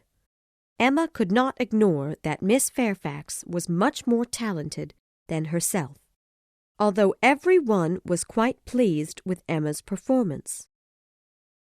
Emma noticed that Mr. Knightley was very attentive while Miss Fairfax performed. Soon enough, Emma asked Mr. Knightley about the pianoforte. "This pianoforte is a very kind gift," she began. "Yes," he replied quickly. "but surprises are foolish. I thought Colonel Campbell had better judgment than to surprise Miss Fairfax." Emma then realized that Mr. Knightley certainly did not send the instrument, although she still wondered if he was interested in Jane Fairfax. While they were speaking, Jane Fairfax and Frank Churchill had been singing together, which upset Mr. Knightley. "That young man," said he angrily, "only wants to show off his own voice." Chapter 27.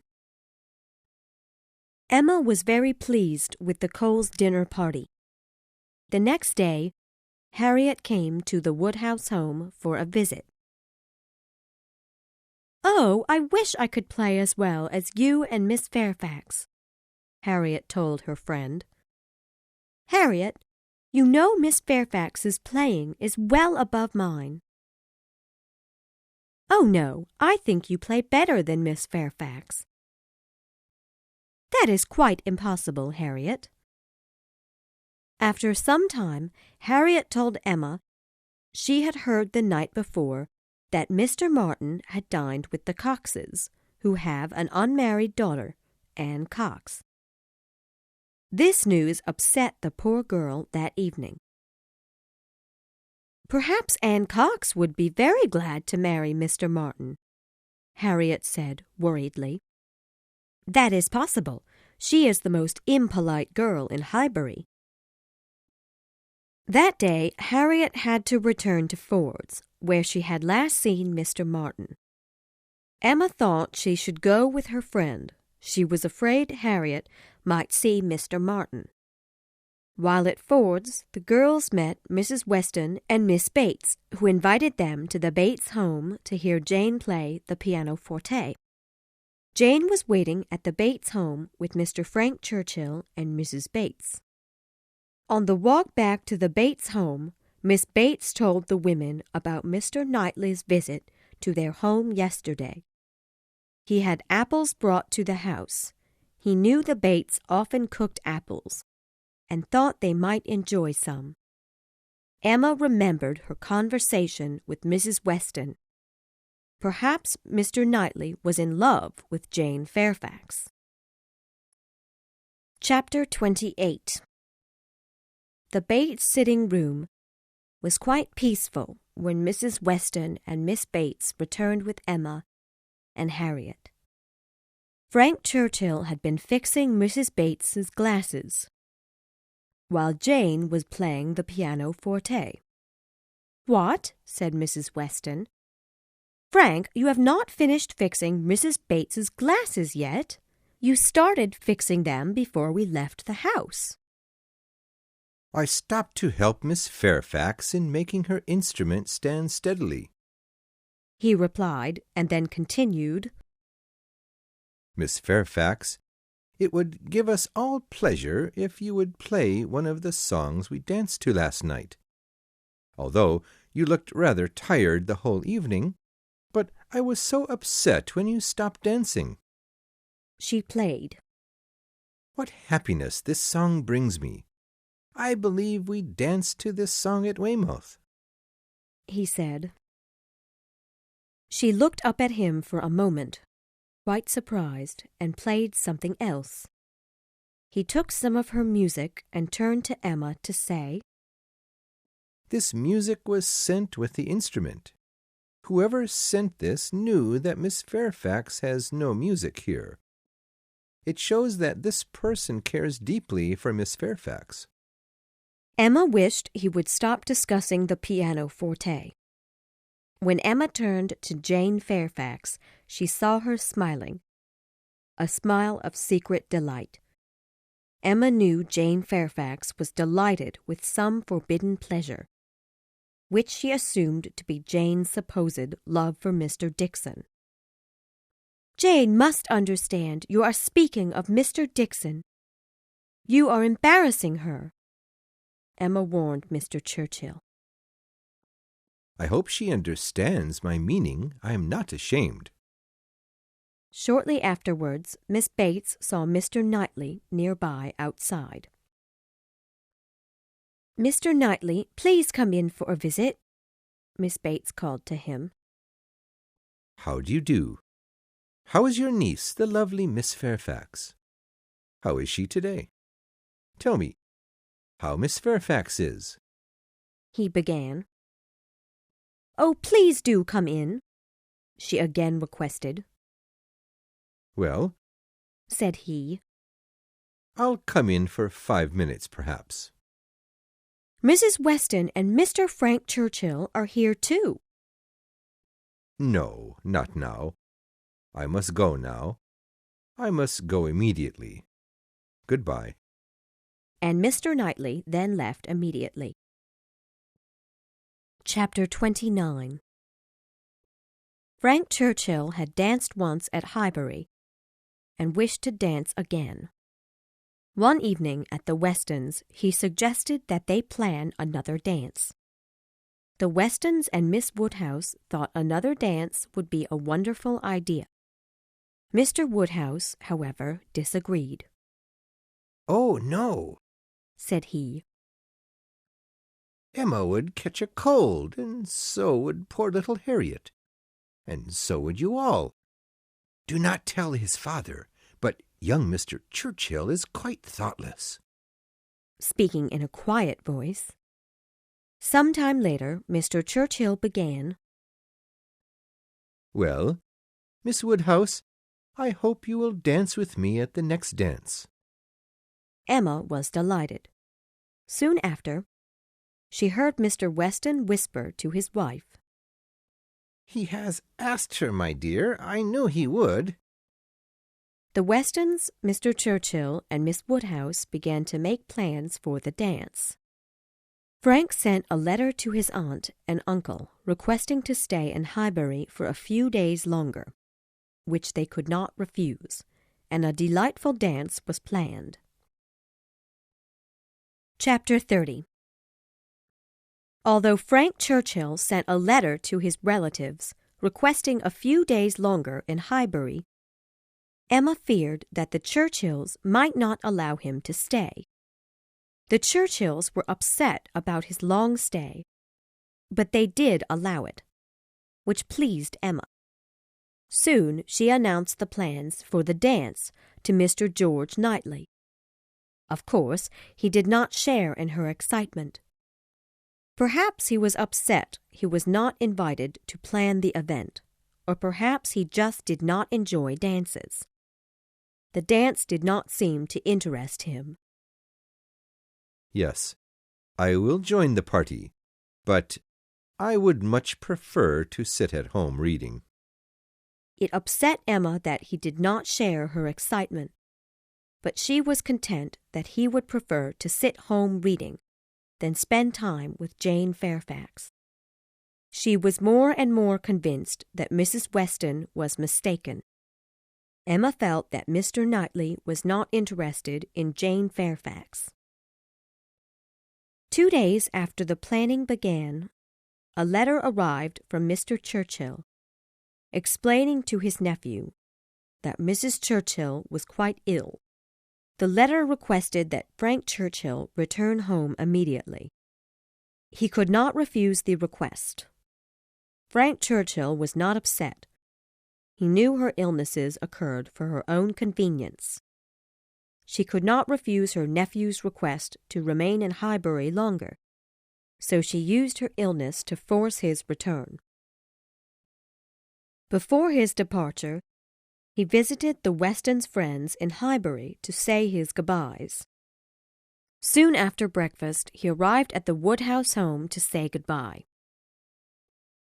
"You must return to Highbury soon," Emma told him. "I do not know when I shall return. Perhaps if my uncle and aunt travel this spring, but I am afraid they may not travel." "Now we must forget about our dance," she said, disappointed. "If I come again, we will have our dance. But soon my father will join me here, and I will return to the Churchills." "You will not visit Miss Fairfax and Miss Bates?" "Yes, I have visited them, but Miss Bates was out. I felt it impossible to go in until she returned. It was better to pay my visit then." He stopped, and then walked to the window. "Miss Woodhouse, I think you can understand." He looked at her. She did not know what to say. He seemed to want to tell her something important. "Yes, you are right to visit the Bates and Miss Fairfax then." He was silent. She believed he was looking at her, probably thinking of what she said. She heard him sigh. He stood up and looked at her. He was more in love with her than Emma had thought. Then, before either spoke, Mr. Woodhouse came in the room. Mr. Weston arrived shortly after, and a friendly goodbye was said. Emma was sad that he left. They had met almost every day since his arrival, and before his departure, he had almost told her he loved her. She decided that perhaps she must be a little in love with him as well. "Well," she thought to herself, "Mr. Knightley will be happy there will be no dance. Now he can sit at home reading if he likes." The next time she saw Jane Fairfax, the girl looked quite ill. Her aunt declared that if the dance had taken place, her sick niece could not attend, being in such poor health. Chapter 31. Emma continued to think about her being in love, although she could not decide how much in love she was. She thought about his next return, believing that he would tell her he loved her, but she decided she must refuse him. She could never leave her father. She thought to herself, "He is very much in love with me, I know, but I must not encourage this love." Soon enough his letter to Mrs. Weston arrived. He mentioned Miss Woodhouse more than once in the letter. He added, "I had not spoken to Emma's beautiful little friend. Please excuse my impoliteness." This, Emma thought, was a message to her. Harriet was only mentioned as being her friend. But could he be interested in Harriet, not her? No, impossible. Soon Harriet came for a visit. Emma knew that with Mr. Churchill gone, Harriet would again think of Mr. Elton. She was still so in love with him. Emma, however, did not want to remember. She still felt guilty about convincing Harriet to fall in love with Mr. Elton. When Harriet began to speak of Mr. Elton, Emma began speaking with anger. "Harriet, when you speak so unhappily of Mr. Elton's marriage, you remind me of the guilt I feel. It is painful for me to remember. Do you want me to feel pain?" "Oh, no. You are my best friend. Oh, Miss Woodhouse, I did not mean to hurt you. I have been so selfish. Please forgive me." Emma was pleased. There was no more talk of Mr. Elton. Chapter 32. Emma first saw Mrs. Elton at church. She, along with Harriet, went that day to the Elton home to meet the new Mrs. Elton. Emma did not really like her. Mr. Elton had not seen Emma or Harriet since he had told Emma he loved her and wanted to marry her. He acted strangely during the meeting, so obviously he was not at ease. After leaving the Elton home, Harriet began speaking. "I wish them happiness. You should not be afraid, Miss Woodhouse. I am no longer in pain over Mr. Elton. I am quite content that he could fall in love with such a charming woman." Emma decided she must know Mrs. Elton more before deciding she did not like her. She and Mr. Woodhouse invited the new couple to their home for tea one day. Harriet was not coming for a visit that day. Emma decided during the visit that Mrs. Elton was a selfish woman with terrible manners. Harriet would make a much better wife, Emma thought to herself. Mrs. Elton talked the entire time, giving Emma little opportunity to speak. "We have visited the Westons. They are such pleasant people. I was surprised to see that Mrs. Weston has such wonderful manners. She used to be your caregiver, is that right?" Mrs. Elton asked. Emma was astonished. She thought to herself, "Of course the woman who raised me, my caretaker, would have incredible manners. Frank Churchill would be surprised at Mrs. Elton's impolite manners as well." "Mrs. Weston's manners," said Emma, "were always very good." Chapter 33. After speaking with Mrs. Elton on several occasions, her opinion remained the same. She was not fond of Mr. Elton's new wife. Since marrying, Mr. Elton had changed quite a bit as well. He became unfriendly, particularly with Miss Woodhouse. He entirely ignored poor Harriet Smith. Mrs. Elton suggested on many occasions that she and Emma spend time together. Emma said nothing about meeting with her. This upset Mrs. Elton, and she became quite cold to Emma. This only increased Emma's dislike for the woman. Mrs. Elton and her new husband were rather impolite towards Harriet as well. Mrs. Elton, however, was quite fond of Jane Fairfax. "Jane Fairfax is absolutely charming, Miss Woodhouse. So ladylike, and she plays the pianoforte extremely well.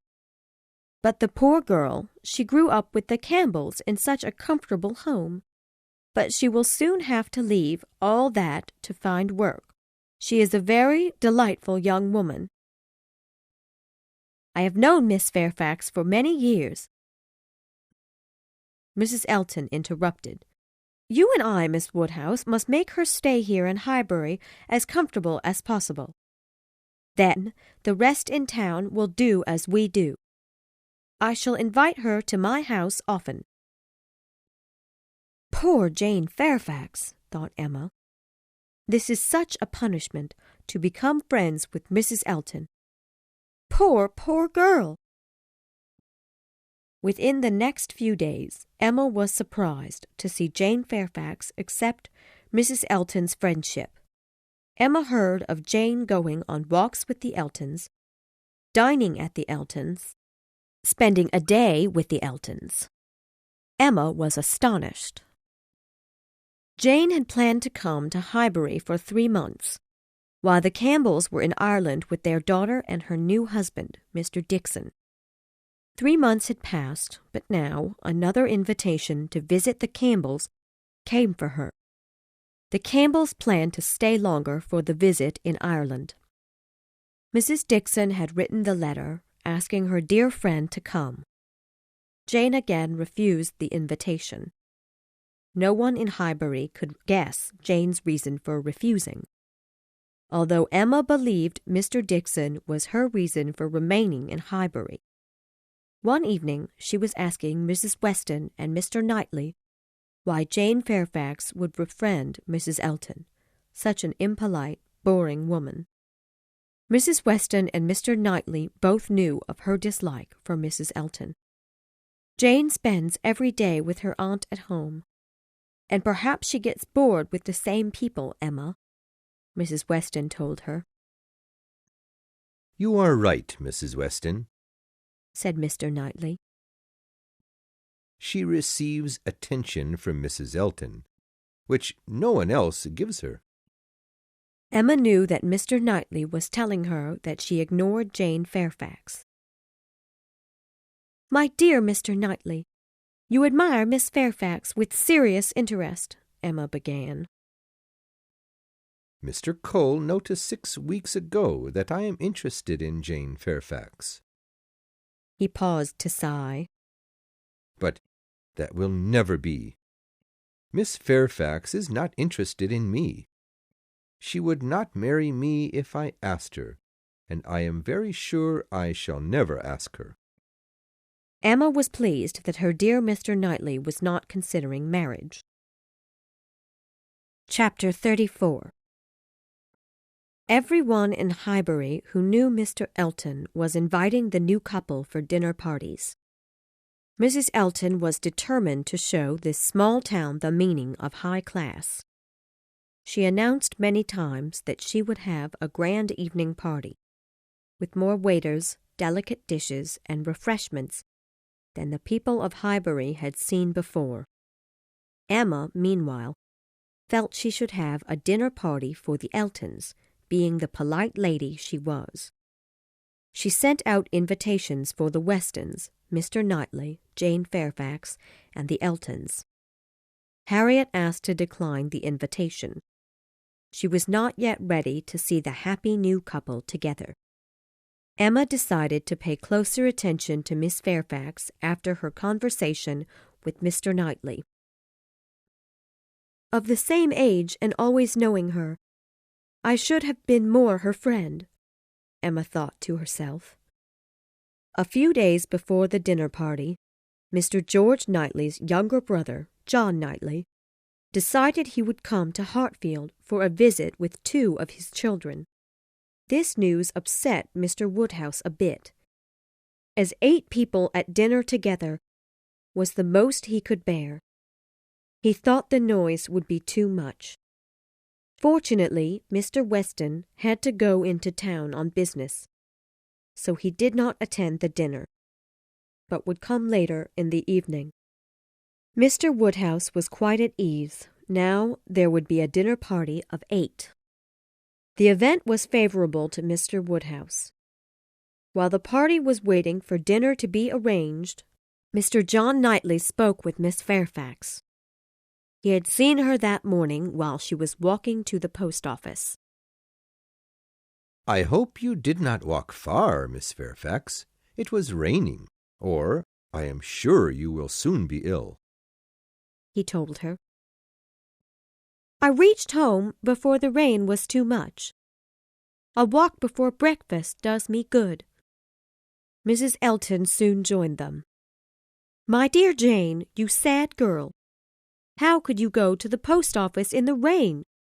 I was not there to take care of you, Mrs. Elton declared. Jane patiently told her that she had not caught a cold. You really are a very sad girl and do not know how to take care of yourself. You shall not do such a thing again. I will have my driver offered any time you need to leave your home. Say no more about it. You are extremely kind, said Jane, but the doctor has advised me to take walks every day. I love my early morning walks. You must accept my offer, Mrs. Elton insisted. Jane did not know how to answer, so she began to speak again to Mr. John Knightley. Chapter 35.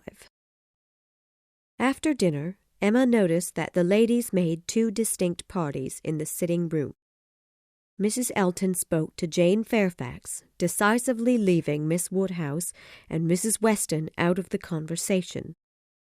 During the conversation, Mrs. Elton asked Jane several times about where she planned to find work in the coming months. It was apparent that Jane was not fond of this subject. "Here is April," said Mrs. Elton. "June will soon be here. I get quite anxious about where you will find work. I had not planned on June to begin work, perhaps the summer. I do not want to look for work yet," Jane told her patiently. "Oh, my dear, we cannot begin to look too early. Are you not aware of how difficult finding work can be?" "I not aware!" Jane exclaimed. "I think about this every day. Of course I am aware. I have traveled much more than you. I know how difficult finding a first-class family can be. You must find work with a high-class family. I could help you find a family to work for. You must let me help you. The Campbells will come into town again this summer, so I must spend some time with them. Please do not look for work for me at the present." "It is no trouble. My dear Jane, the Campbells do not care for you as I do. You must look for work now. I will ask a family I know. They are quite wealthy," Mrs. Elton continued. "Thank you, but please do not mention this to them. I do not wish to look for work at present. I will find work for myself, but not now," Jane explained. "You must look soon. The time is near." Mrs. Elton continued for some time. Jane accepted Mrs. Elton's advice with a simple yes, although she did not look interested in hearing Mrs. Elton's suggestions. Soon after the party finished dinner, Mr. Weston arrived with a letter from Frank Churchill in his hand and a content smile on his face. "Well, he is coming here again soon. His aunt's illness is, of course, not serious. Emma, have you read the letter?" Mr. Weston asked. Emma was worried about her own feelings towards Frank Churchill. Mr. Weston, however, was delighted by the news. Chapter 36. "I hope I shall soon introduce my son to you," Mr. Weston said to Mrs. Elton. "Oh, yes, I shall be very happy to meet him. I have heard that his home is quite far from Highbury, but, I suppose, to wealthy families the long distance is not a concern. My brother-in-law, Mr. Suckling, travels often, being so wealthy himself." "The problem for my son is not the distance, but his aunt, Mrs. Churchill. She is very fond of Frank, but her illnesses are the most serious when Frank is planning to travel. They will be coming to London soon. Mrs. Churchill has decided that her home is too cold. Frank will be much closer to Highbury and therefore able to visit more often." "Have you told Mr. Churchill there is a new addition to Highbury?" Mrs. Elton asked, meaning the new addition to be herself. "Oh, of course. I have told him in every letter written to him recently about the lovely Mrs. Elton." Mrs. Elton was pleased with the compliment, which she had been waiting for during the conversation with Mr. Weston. Chapter 37. Emma understood her nervousness after hearing of Frank Churchill's coming. She decided she was no longer in love with him, but she believed that he must still be in love with her. She worried about what to say to him if he told her he loved her. Although she knew she would have to refuse a marriage proposal, she could never leave her father. The Churchills finally arrived in London, and Frank Churchill soon came to Highbury. When he came to the Woodhouse home for a visit, Emma had no doubt about him being less in love with her. She reasoned that he was afraid to fall in love with her again, and therefore made his visit quite short. His behavior during the visit was rather strange. He was not calm, and quite restless. He advised the Woodhouses that his visit would be quick, because he had many people in Highbury to visit. This was the only visit from Frank Churchill for the next 10 days. He had attempted to come again, but each time his aunt was too ill to let him leave her.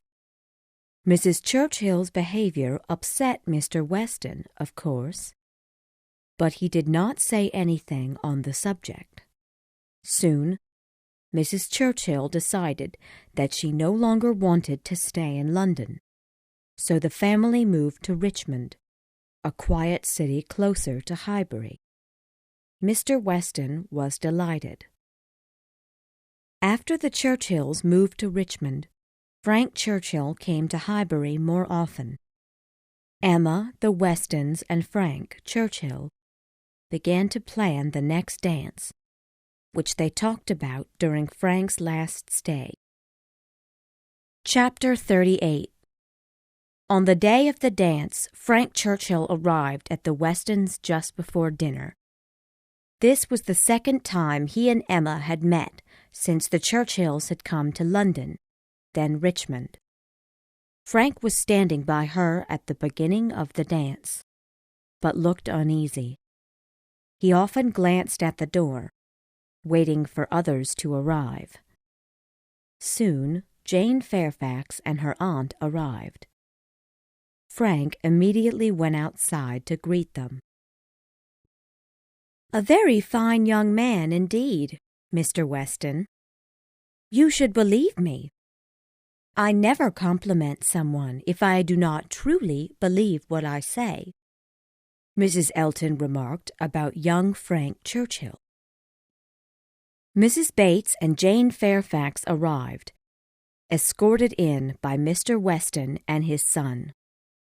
As the door opened, only Mrs. Bates could be heard, taking several minutes to talk, greeting everyone present with excitement. After Frank Churchill returned, he began talking lively. Finally, Emma had an opportunity to speak with him again. "How do you like Mrs. Elton?" she asked in a whisper. "Not at all," he replied. Emma was content that he shared her low opinion of the woman. Frank soon changed the subject. "Where is my father? When are we to begin dancing?" he said, before he walked off to find his father. Emma could not understand his strange behavior. As the ball began, Frank remembered his promise to Emma. He turned to her instantly to ask for a dance, and she agreed with pleasure. Emma was pleased with the dance until she saw that Harriet had no dancing partner. She was the only lady sitting down. Emma then noticed that Mr. Elton was walking around the room alone. Mrs. Weston soon joined him. "Do you not dance, Mr. Elton?" she asked him. "If you will dance with me, of course I will," he replied. "Me? Oh, no. I am no dancer, but I see Miss Smith has no partner." "Miss Smith? Oh, no, no. I am married now. I no longer dance. Please excuse me," he told her, before walking off. Emma noticed him look to his wife, smiling, and she smiled back, both delighted for the chance to hurt poor Harriet. Mrs. Weston said no more. Emma was shocked and immediately went to sit with her friend. As she walked, however, Emma saw Mr. George Knightley leading Harriet to dance. Emma was surprised and pleased, thankful to Mr. Knightley for saving Harriet from embarrassment. Emma soon heard Mrs. Elton speaking loudly. "Knightley has taken pity on poor little Miss Smith. Very good of him." After the dancing, Emma went to speak with Mr. Knightley, smiling. The Eltons wanted to hurt more than just Harriet. You know, Emma. Why are the Eltons your enemies? He immediately asked her with a smile. Emma gave no response. Tell me, then, you did want Mr. Elton to marry Harriet. "I did," replied Emma. "And now the Eltons cannot forgive me. I realize now, however, that Mr. Elton is not the good person I thought he was. I was sure he was in love with Harriet." Harriet Smith has wonderful qualities which Mrs. Elton is without. While I danced with Harriet, I realized she is more interesting than I had thought. Emma was extremely grateful. Chapter 39. Emma was delighted that Mr. Knightley shared her opinion about the Eltons. Later in the evening, she spoke with Harriet. Emma realized that Harriet could see Mr. Elton's true character, and she was no longer in love with him. Late in the night, Harriet and Frank Churchill arrived at the Woodhouses arm in arm. Harriet looked frightened, and he was trying to calm her. Emma was soon told the story of Harriet's awful walk home from the dance. The night of the dance, Harriet and a friend were walking home. It was rather dark and difficult to see the road. A child came to them, begging for money. Harriet's friend was frightened and ran off. Harriet ran after her, but could not follow. Immediately, 6 other children surrounded poor Harriet, asking for money. They then attacked her, grabbing for her purse of money. Soon Frank Churchill came by. She was terrified and crying. He thought Emma could calm her down, so he brought her to the Woodhouses. Within half an hour, everyone in Highbury knew of Harriet's story. Poor Mr. Woodhouse trembled as he heard the story. It comforted him, however, that the next day people were coming to the house to inquire about him, Miss Woodhouse, and Miss Smith. His neighbors knew that he loved visitors. Chapter 40. A few days after Harriet's adventure, she came one morning to Emma with a small package in her hand. She sat down, hesitated, and then began to speak. "Miss Woodhouse, I have something I would like to tell you." Emma was surprised and eager to listen. Harriet continued, "It seems like madness. I do not care now whether I see Mr. Elton or not, although I would rather not see him. His wife is very charming, but disagreeable, and with a bad temper.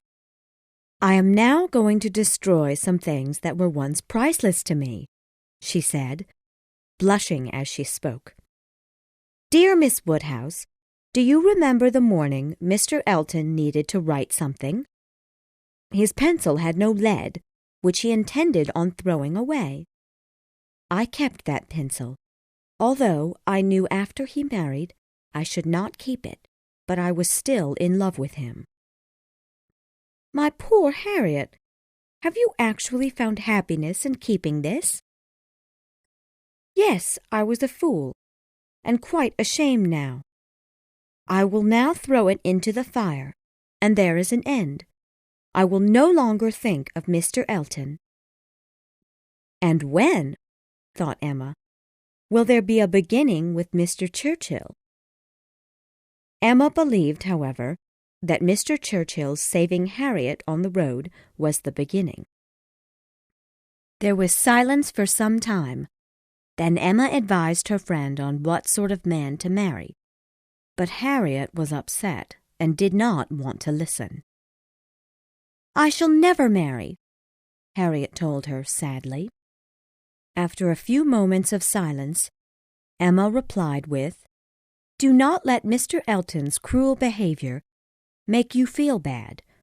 You are a better person than him in many ways." Then Emma realized Harriet was no longer thinking of Mr. Elton.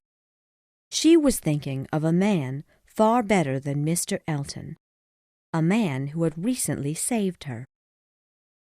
"I am not at all surprised at you, Harriet. This man, whose name I shall not say, touched your heart when he helped you. He is of the highest class in society and quite wealthy, so he is your superior in that way. But a relationship with him is not impossible.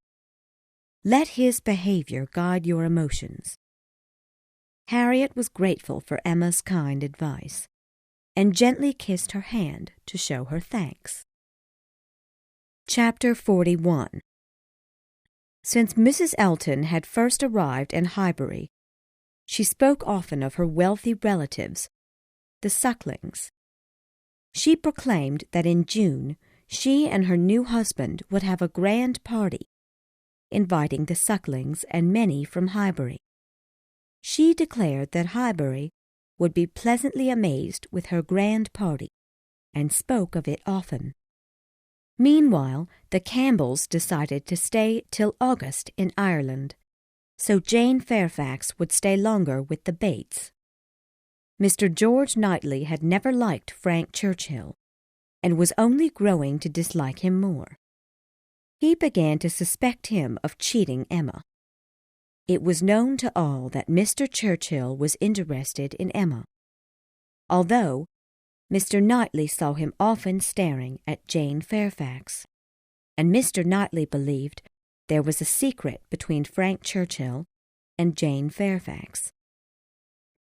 One evening the Westons, Frank Churchill, Mr. George Knightley, Miss Bates, and Jane Fairfax were invited to the Woodhouses for dinner. As the party was entering the house, they saw Mr. Parry ride by on horseback. Frank Churchill then turned to Mrs. Weston. "Did Mr. Parry ever obtain a carriage?" Mrs. Weston looked quite surprised and said, "I did not know he planned to buy one." "You wrote me about the matter 3 months ago." "Me? Impossible! I never heard of it till this moment." "My mistake. Perhaps I dreamt it," Frank said. After some time, Miss Bates began to speak. "How strange that Mr. Churchill had such a dream, because Mrs. Parry did mention to my mother and the Coles. Mrs. Parry was very anxious to have a carriage. Jane, don't you remember Grandmamma told us of it? Yes, one evening when we returned home from the Westons. Mrs. Parry had mentioned it, but it was to remain a secret. Surprising dream, indeed." They had a quiet, pleasant dinner. After some time, Mr. Churchill asked, "Miss Woodhouse, have your nephews taken their alphabet game, their box of letters? I want to play a game with you." Emma was pleased with the thought. The table was quickly covered with letters. The two were quickly forming words for each other to guess. Mr. Woodhouse was particularly content with the game, as there was little talking while they played. Frank Churchill placed a word before Miss Fairfax. Mr. Knightley was sitting near Emma, Jane, and Frank Churchill, and could see the letters of all three. He would attempt to see as much as he could during the game, as he did not trust young Mr. Churchill. Frank placed a word before Miss Fairfax. She smiled quietly to herself. Mr. Knightley saw the word was blunder.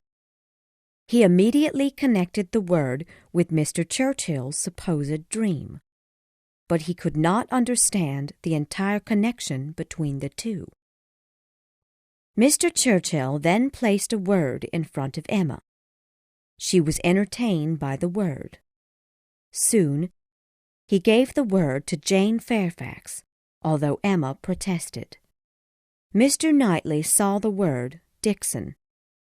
She looked upset and pushed the letters away. Jane and her aunt soon left the dinner party. Mr. Knightley was worried by what he saw that evening. After the guests had left, Mr. Knightley spoke with Emma about his worries. Emma was extremely confused. She could not tell him the real reason for Jane's anger. "Oh," she cried in embarrassment, "it was all a joke among us." "The joke," he replied, "was between you and Mr. Churchill." Miss Fairfax did not look amused. She did not speak again, so he spoke. "My dear Emma, perhaps you do not understand how close Mr. Churchill and Miss Fairfax are. It is possible that at one time he admired her, or she admired him." "Never, never!" she cried. Their conversation soon ended, but Mr. Knightley was still upset. Chapter 42. Soon enough, Mrs. Elton announced with disappointment that her dear relatives, Mr. and Mrs. Suckling, of such high class and wealth, would not come to Highbury till the autumn. She often spoke of a wonderful vacation spot she and the Sucklings went to, called Box Hill. She then decided that until the Sucklings could come to Highbury, the Highbury high class should experience her delightful Box Hill. She became anxious about choosing a date for the party to go. "Knightley," she cried one day, "what are we to do? The summer will be over before we ever get to Box Hill."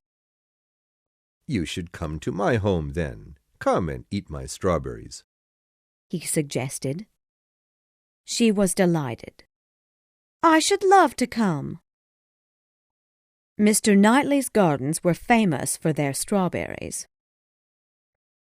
She continued, "Decide what day and I will come."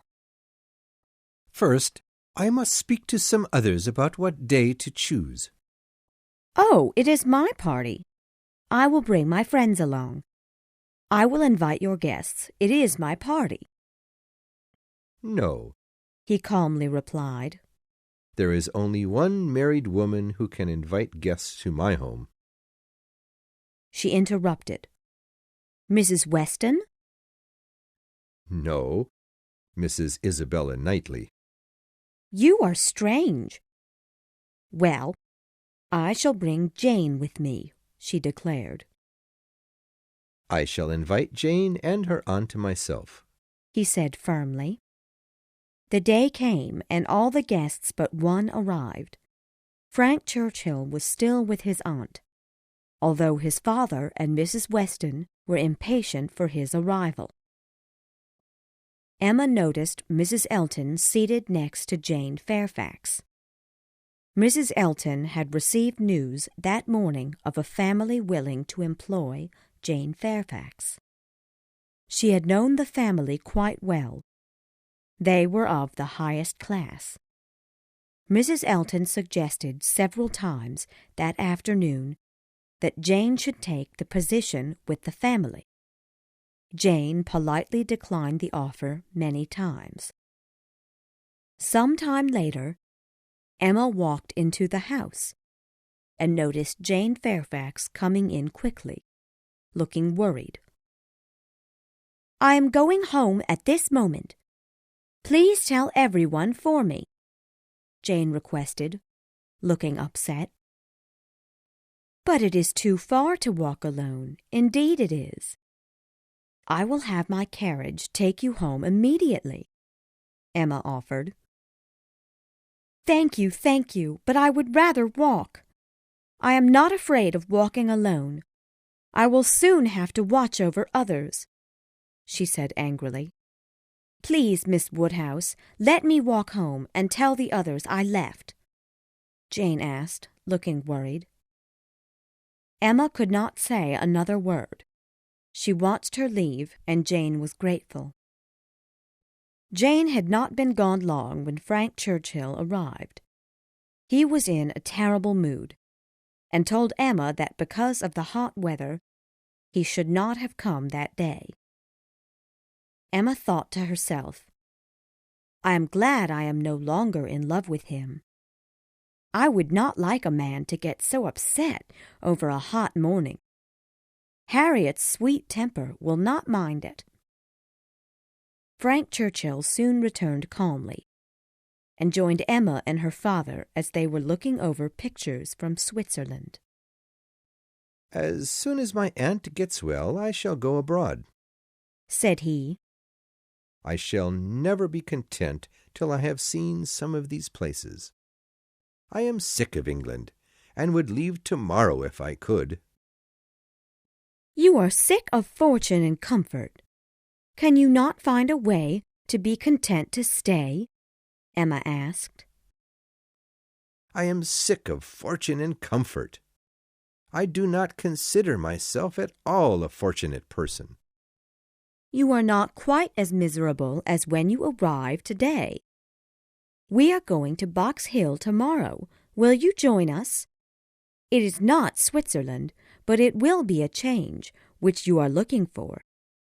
You will stay and go with us?" Emma asked. "No, certainly not. I shall go home in the evening when the weather cools." "But you should come again tomorrow morning, when the weather is cool again." "No, if I come, I know I will be in a terrible mood." "Then you should not come. Stay with the Churchills," Emma suggested. "But if I stay with them, I will be more upset to think of you at Box Hill without me." "Well," began Emma, "you must decide your mood tomorrow. I will talk about it with you no more."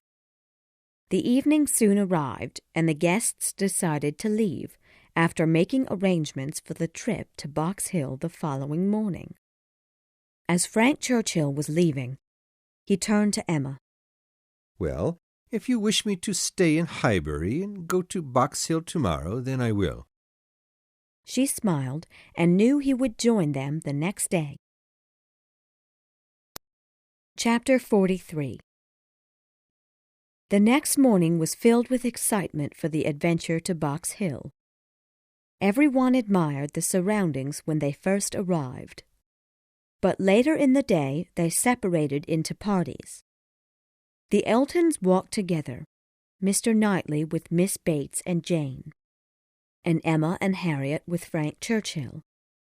Mr. Weston, however, tried to bring the party together again, although all his attempts failed. During the dinner, Frank Churchill paid close attention to Emma, amusing her and flattering her. Emma, however, laughed because she was disappointed, although she did like Mr. Churchill. She thought he should pay closer attention to her friend, Harriet, not herself. "Emma, thank you for telling me to come today. If you had not encouraged me to come, I would not be experiencing the happiness of this party. Yesterday, I had no plans of joining you today, but I am grateful to you for insisting that I come," Frank told her. After a short pause, he continued, "I have noticed our companions are silent. We must make them talk. They shall talk. Ladies and gentlemen, Miss Woodhouse has just told me that she desires to know what you are all thinking of," announced Mr. Churchill. Some laughed and answered with humor. Miss Bates said quite a bit, as usual. Mrs. Elton was upset that Miss Woodhouse was receiving attention, while she was not, and Mr. George Knightley's response was the most direct. "Is Miss Woodhouse sure that she would like to hear what we are all thinking of?" he asked. "Oh, no, no," cried Emma, laughing. "But there are one or two, perhaps," glancing at Mr. Weston and Harriet, "whose thoughts I would like to hear." "Well," cried Mrs. Elton, "I should give my opinion. I am the leader of this party to Box Hill. I organized the outing, so perhaps I should speak."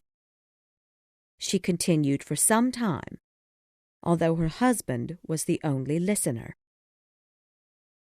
Soon enough, Frank Churchill interrupted. "Ladies and gentlemen, Miss Woodhouse has declared that each one of you must entertain our party with a poem or a riddle." "Very well," exclaimed Miss Bates. "3 things very dull indeed. I say 3 things dull whenever I open my mouth." She smiled.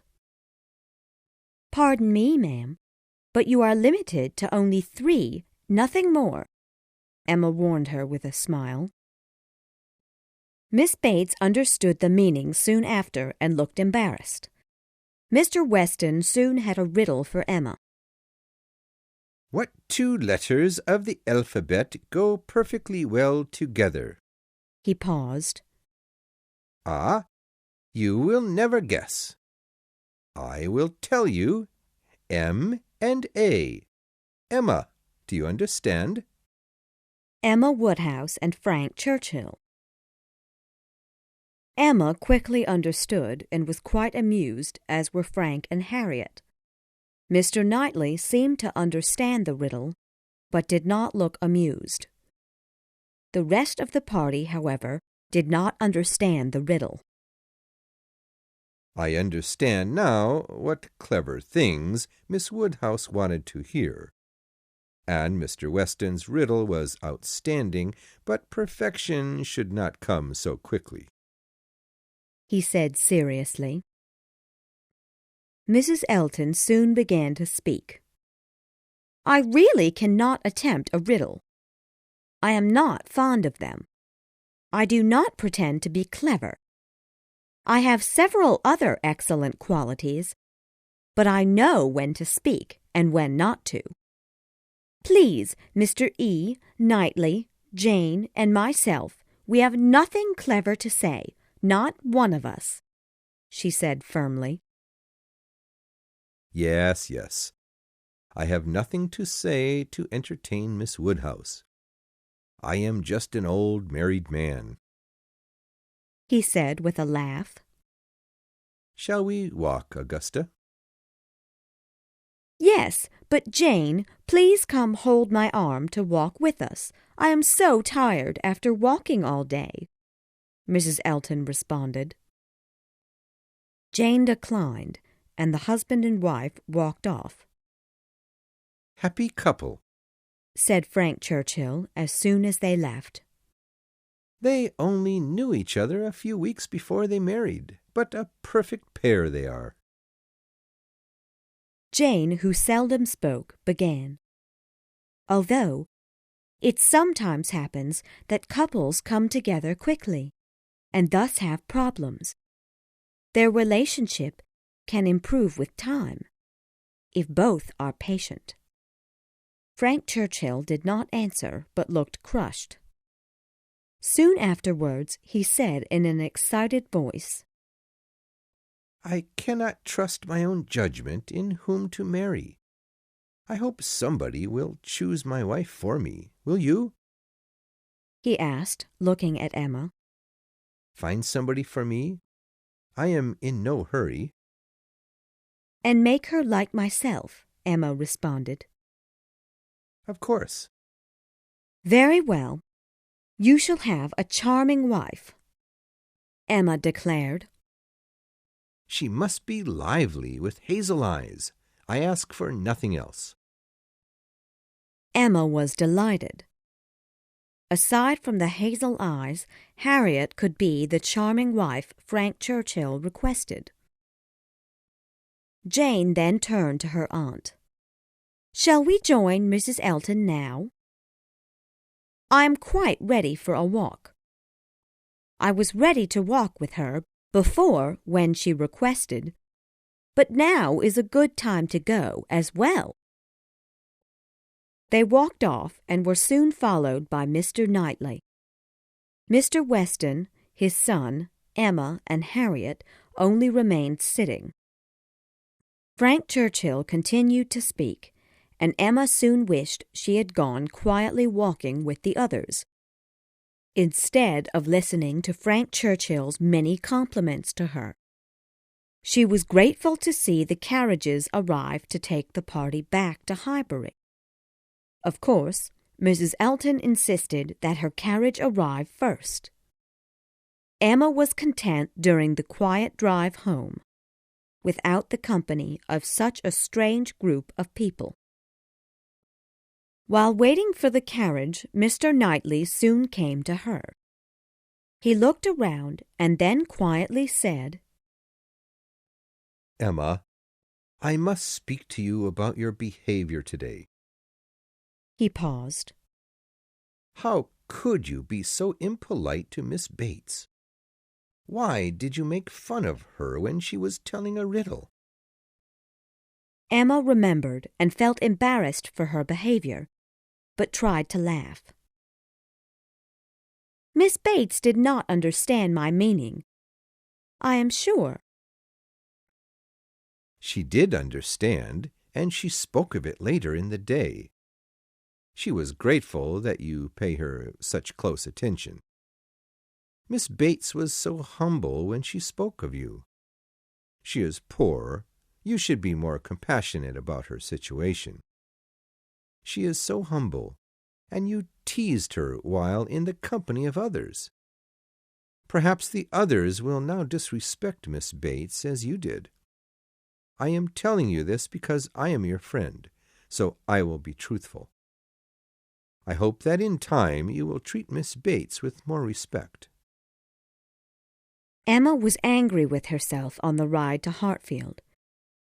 She had thoughtlessly treated Miss Bates terribly. How could she have been so cruel to Miss Bates? And she had not said one word to Mr. Knightley when they parted. Not one word of thanks to him. As she thought about her behavior more, she became angrier with herself. Emma felt tears run down her face all the way home. Chapter 44. After arriving home, Emma was still upset about her behavior toward Miss Bates at Box Hill. She did not know how the rest of the party had viewed her remarks. To Emma, the Box Hill outing was destroyed by her terrible manners toward Miss Bates, and she could think of nothing else that evening. She decided she would no longer be impolite to dear Miss Bates. She would go to the Bates home for a visit the next morning, and that visit would begin regular visits to Miss Bates. The next morning, Emma went early to visit Miss Bates. She hoped, as she rode past Mr. Knightley's home, that he would see her on her way to the Bates home to show better manners and more respectful behavior to poor Miss Bates. She did not see Mr. Knightley, however, and so continued on to see Miss Bates. The Bates servant took quite a while to answer the door. As Emma waited for the door to open, she heard people inside whispering and moving through the house quickly. Finally, Mrs. Bates came to the door, humble as usual and looking confused. "I'm afraid Jane is not very well," said she. "But I do not know. But my daughter tells me she is well." "Miss Bates should be here in a moment. Please come in and sit down, Miss Woodhouse," Mrs. Bates offered. Miss Bates came soon, looking happy and grateful for the visit. However, Emma quickly noticed that Miss Bates did not have her usual cheerfulness. Emma hoped that a few questions about Miss Fairfax might improve Miss Bates's mood. "Ah, Miss Woodhouse, how kind you are! I suppose you have heard the news, but it will be very difficult to say good-bye to our Jane, after having her here for so long. Now, she has a terrible headache, though, after writing such long letters this morning to Colonel Campbell and Mrs. Dixon. I suppose this is quite fortunate for our Jane," with tears in her eyes. "But the poor girl! She has such a headache, she is in great pain, and so she does not see how fortunate this news is to her. She is not able to come see you now. Her headache is terrible. I want her to lie down upon the bed. I know she will be extremely sorry to not see you any more, Miss Woodhouse," Miss Bates told her. Emma was interested in this news. She had recently become more kind to Jane, and now Emma felt only pity for Jane and her suffering. "Where is Miss Fairfax going?" Emma asked. "To a Mrs. Smallridge, a charming woman. Jane will soon take care of her 3 delightful little girls. She lives quite close to Mrs. Elton's old home. Mrs. Elton would not take Jane's refusal. She would not let Jane say no. When Mrs. Elton asked 2 days ago, at Mr. Knightley's home, of Jane's future work, Mrs. Elton suggested the family immediately. Jane refused. She was not going to decide till after the Campbells' return, which she told Mrs. Elton several times. But Mrs. Elton still refused Jane's answer. Yesterday evening, Jane finally decided to take the position with the Smallridge family. "You spent yesterday evening with Mrs. Elton?" "Yes, all of us. Jane's new position with the Smallridges was decided at Box Hill between Mrs. Elton and Jane." "Miss Fairfax had been making her decision all day, then?" Emma asked. "Yes, I suppose she did. I hope this new position will calm poor Jane's fears. The family sounds wonderful." "Thank you, dear Miss Woodhouse. Yes, indeed, the Smallridges will make her quite happy, I believe. Jane will be treated well. It will be a pleasure. I cannot tell you her salary, but, Miss Woodhouse, it is quite high, and given to such a young girl like Jane." "And when is Miss Fairfax to leave you?" very soon indeed, which is terrible for us. Within 2 weeks she will leave us. Mrs. Smallridge wants her to begin quickly. My poor mother is greatly upset." "Yes, her friends must be sorry to lose her as well. Colonel and Mrs. Campbell will be quite sorry to find out she has found employment before their return." "Yes, Jane says she is sure they will, but she believes she must take this position. I was astonished when she first told me." As Miss Bates spoke, Emma did not realize she had been staring at Jane's beloved pianoforte. "Ah, I see you are thinking of the pianoforte. What will happen to that? Dear Jane was talking of it earlier. You must go, she said. You and I must part. Let it stay, however, till Colonel Campbell returns. Although, Miss Woodhouse, I do believe she still does not know whether it was his present or his daughter's." Emma remembered the pianoforte, and how terribly she had treated poor Jane Fairfax when she first arrived in Highbury. Chapter 45. Emma walked home, quietly thinking about the news she had just heard. When she returned home, she found Mr. Knightley and Harriet sitting with her father. As she came in, Mr. Knightley stood up, looking disturbed. "I would not leave without seeing you, but I have no more time, and therefore I must go now. I am going to London to spend a few days with John and Isabella." Emma was sure Mr. Knightley was still upset with her for hurting poor Miss Bates at Box Hill. He looked troubled.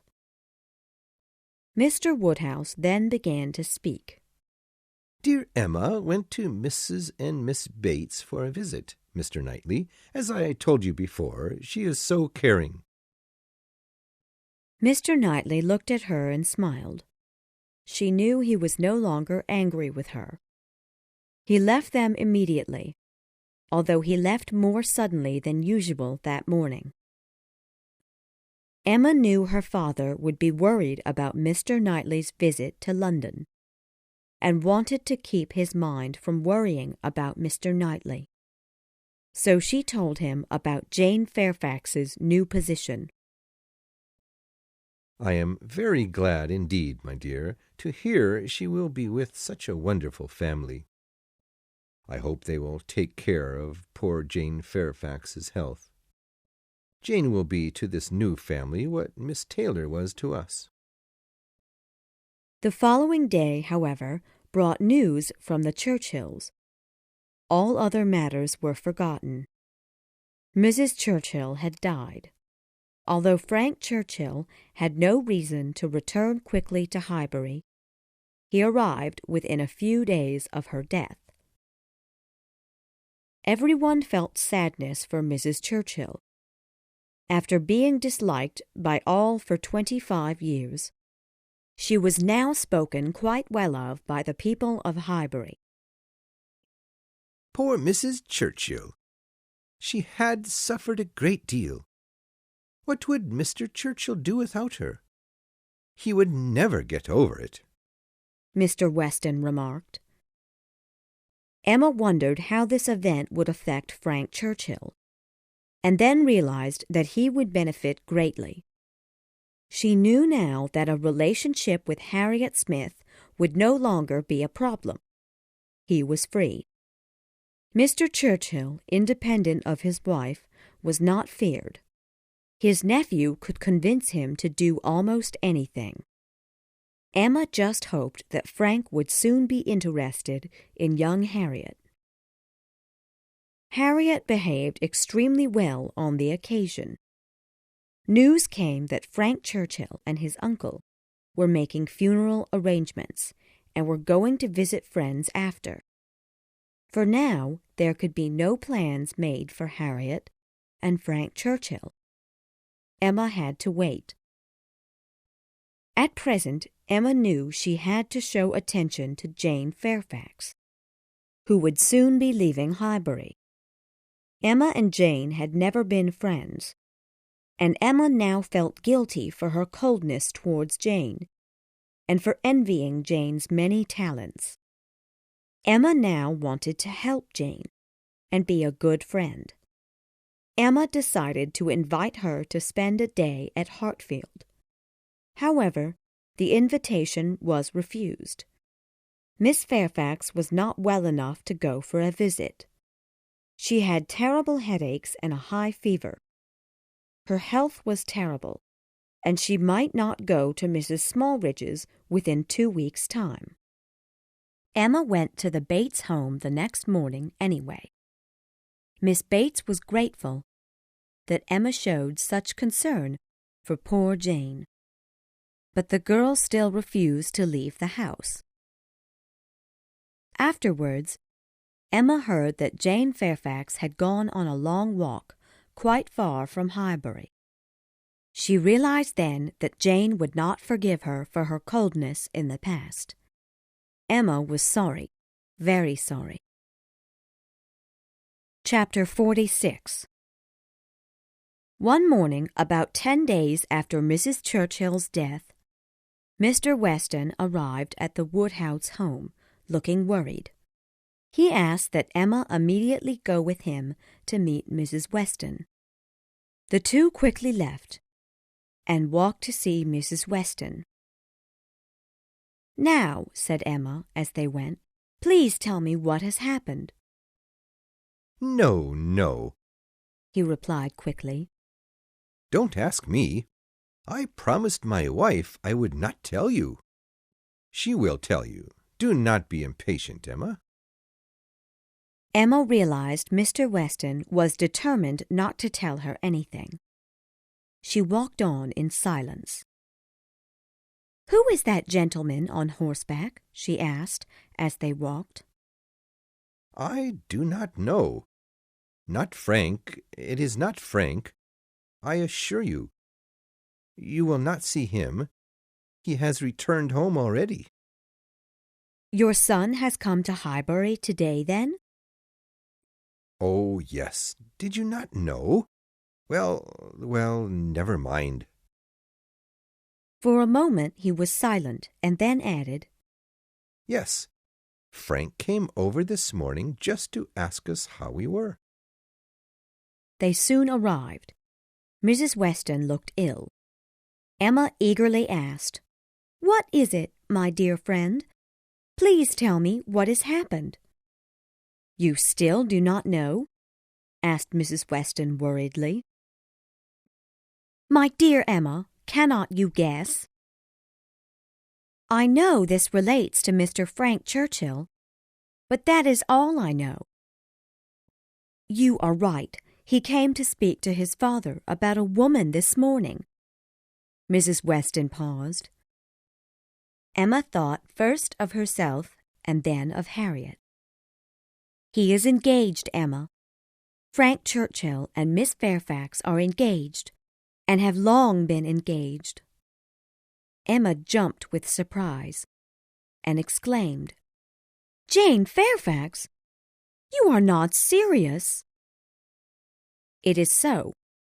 They have been engaged since October, while the two were in Weymouth, and kept it a secret from everybody. I can hardly believe it." Emma could not speak. She was so confused, and soon realized why Mrs. Weston looked ill. "Mrs. Weston, you have no reason to be upset. I am not in love with Frank Churchill. When I first met Frank Churchill, I did like him, but fortunately, for the past 3 months, I have felt nothing for him. This is the simple truth," Emma admitted. "Mr. Weston will be so happy to hear this. We had both wished that you and Frank would marry, and thought you two were in love," Mrs. Weston said with a smile. "He is to blame, however, Mrs. Weston. He did not act as if he were engaged. He was very wrong indeed. He told me there were misunderstandings between them. He suffered, Emma." "He did not seem to suffer much. How did Mr. Churchill take the news?" "He agreed to the marriage immediately." "Ah," thought Emma, "he would have agreed to a marriage with Harriet as well." "Frank told his uncle last night and came to Highbury this morning. He stopped at the Bates first, then came here. He had not known how ill poor Jane had been, and was shocked to find her in such poor health," Mrs. Weston explained. "Well, I congratulate you and Mr. Weston. You will have one of the most lovely young women in England as your daughter," Emma declared with a smile. Chapter 47. "Harriet, poor Harriet," Emma thought to herself as she walked home with Mr. Weston. "Harriet's poor heart will be broken a second time." Emma was extremely angry with herself. Emma decided she must tell Harriet as soon as possible, although it would be incredibly painful for Harriet to hear. The last words Mr. Weston had spoken to Emma were, "This news should remain completely a secret. Mr. Churchill has requested it remain a secret to show respect to his wife, who he has just lost." Emma promised she would keep the secret, but Harriet should still know. It was Emma's duty to tell Harriet. "Well, Miss Woodhouse," cried Harriet, eagerly coming into the room, "what strange news this is about Jane Fairfax. Mr. Weston has just told me himself. I just saw him. He told me it was to be a great secret, but he said you already knew." "What did Mr. Weston tell you?" asked Emma, confused. "Oh, he told me all about it, that Jane Fairfax and Mr. Frank Churchill are to be married, and that they have been secretly engaged for a long while. How very strange!" It was, indeed, very strange. Harriet's behavior was so extremely strange that Emma did not know how to understand it. Harriet showed no disappointment about the news. "You should know that if I did know, I would not have convinced you to fall in love with him." "Me?" cried Harriet. "You think I care about Mr. Frank Churchill?" "Harriet," cried Emma after a pause, "what do you mean? Am I to—" After some silence, Harriet began to speak. "I did not think you could misunderstand me. I know we agreed not to say his name, but I thought you understood whom I was speaking of. I was surprised that you approved of my falling in love with him. You have always known him so well." "Harriet," cried Emma, "let us understand each other now. Are you speaking of Mr. Knightley?" "Yes, I am. I thought you completely understood I was speaking of him. He saved me from embarrassment at the dance, after Mr. Elton refused to dance with me. He was such a gentleman." "This has been a terrible mistake," Emma cried. "What is to be done?" "Miss Woodhouse, you told me that although he is my superior in wealth, a relationship with him is not impossible." Emma turned around in horror. "Do you know that Mr. Knightley is interested in you?" "Yes," replied Harriet, modestly, but without fear.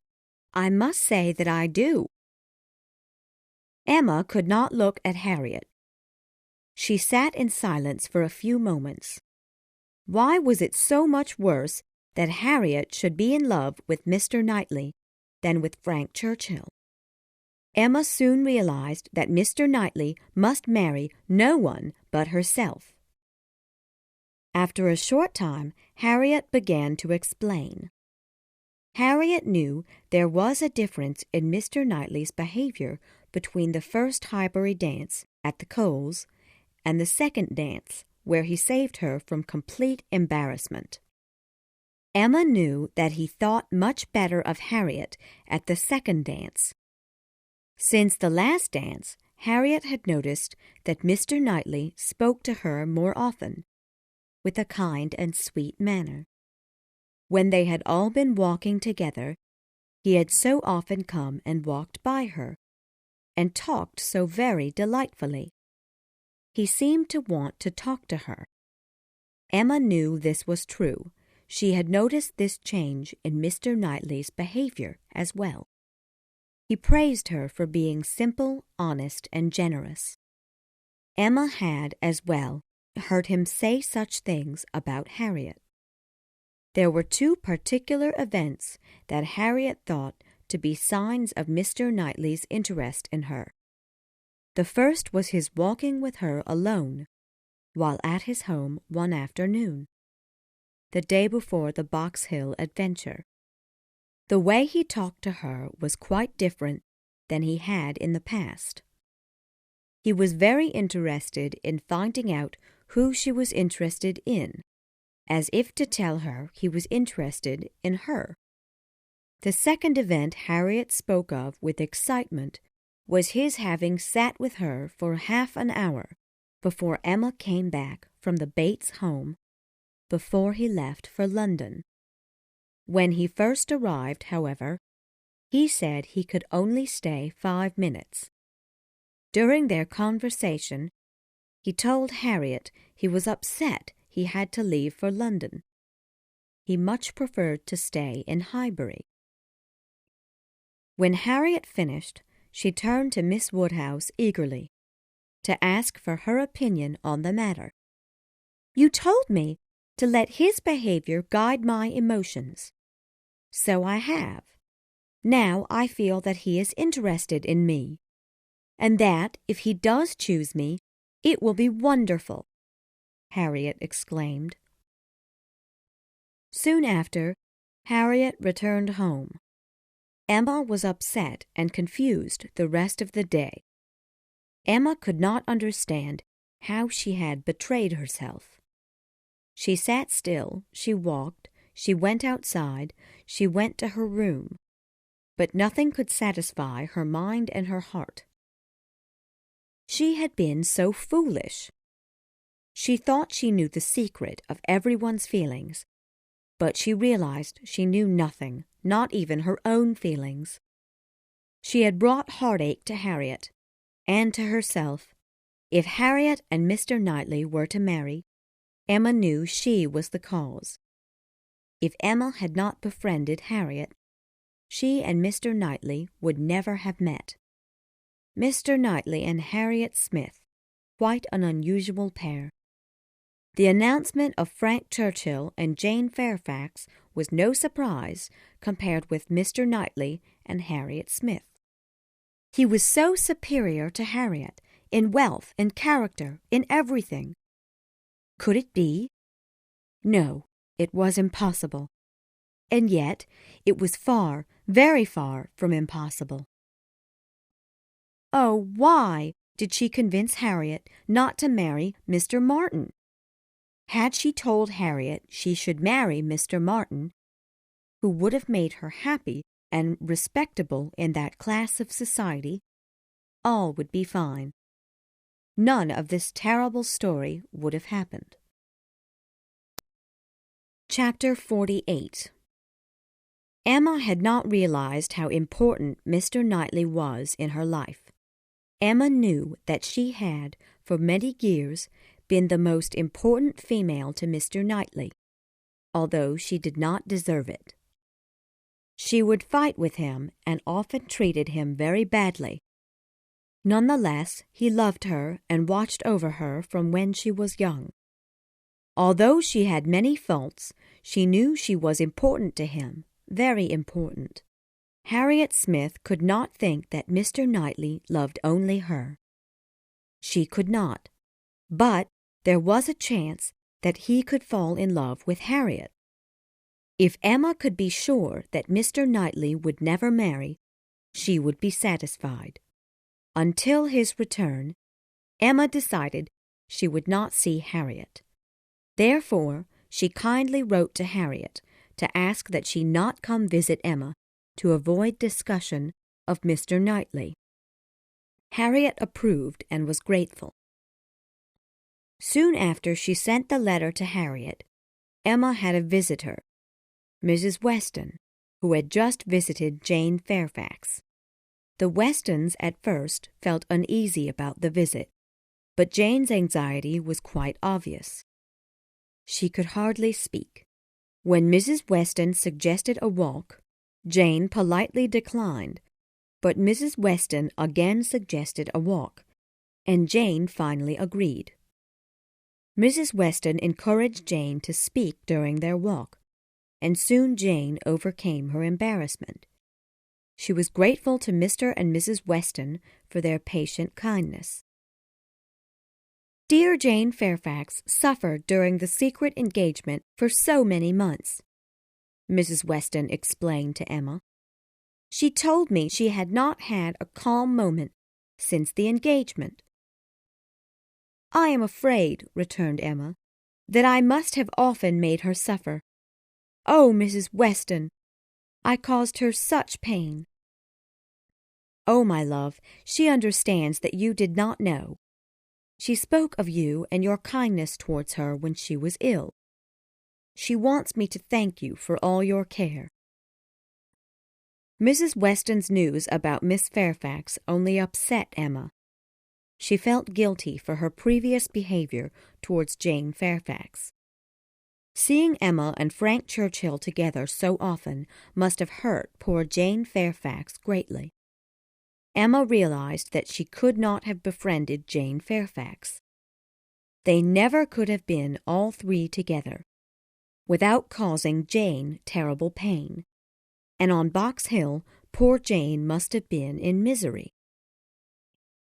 That evening Emma was quite upset with herself, and the cold, stormy rain only worsened her mood. Mr. Woodhouse was uneasy with the terrible weather, and needed Emma to stay with him to be content. Emma thought of their first evening without Mrs. Weston, the night of dear Mrs. Weston's wedding.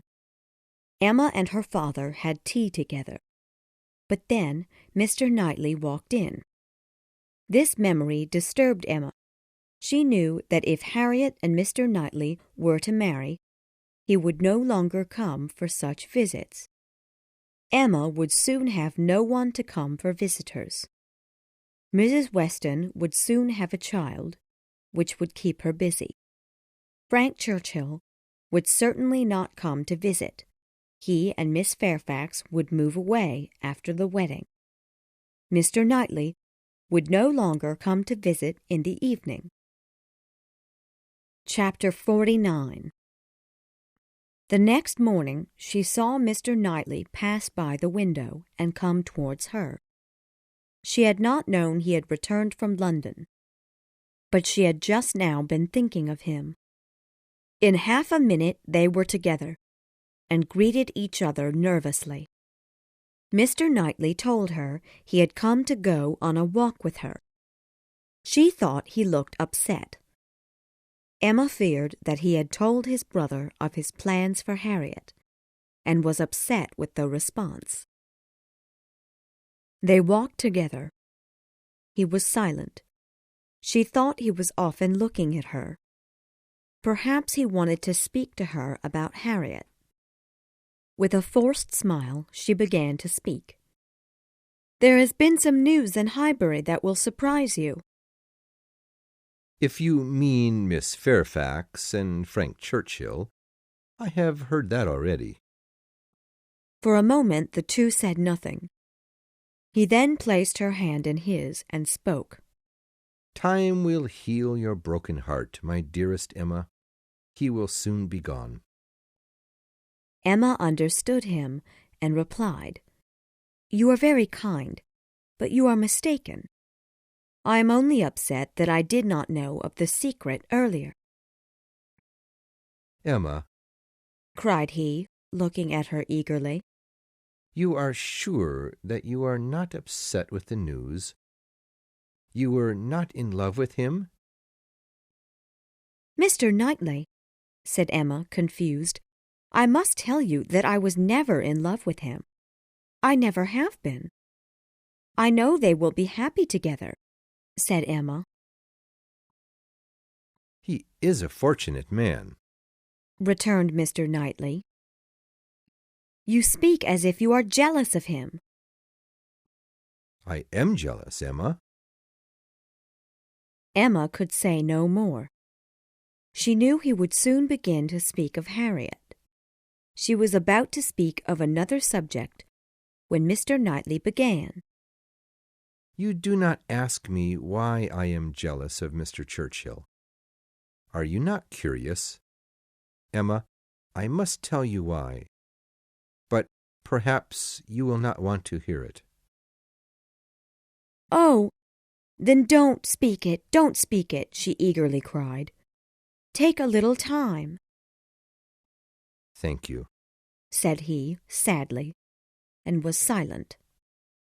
Emma could not bear to see him in pain. He wanted her advice. She must listen. They arrived back home at that moment. You are going in, I suppose? He asked. No, replied Emma. I stopped you from speaking, Mr. Knightley, and gave you pain. Please speak to me as a friend, or ask my opinion of anything as a friend. Indeed, I will hear whatever you like. As a friend, repeated Mr. Knightley. Emma, that is not what I wish to be. He paused nervously. My dearest Emma, said he, you will always be the dearest to me. Most beloved Emma, tell me, are you my most beloved? She could really say nothing. You are silent? He cried. I will ask no more. After a moment he continued. I cannot make speeches, Emma. If I loved you less, perhaps I could speak more.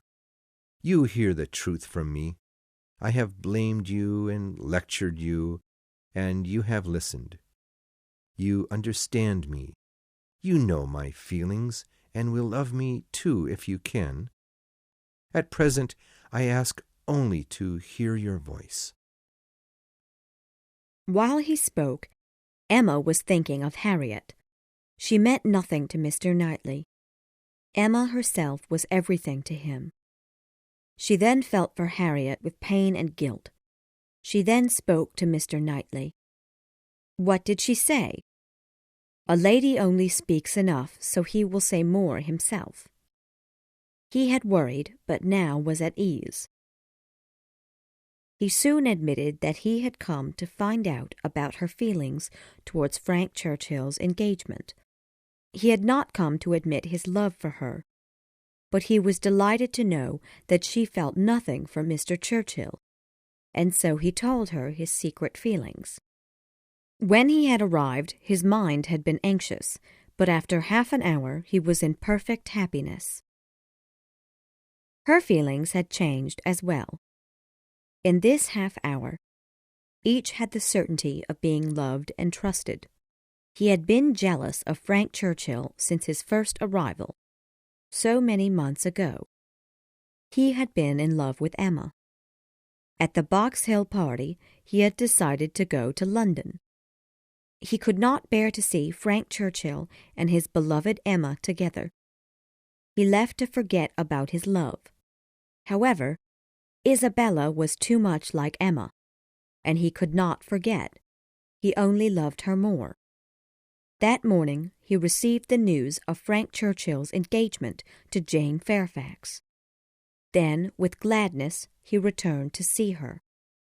When he returned, she seemed upset.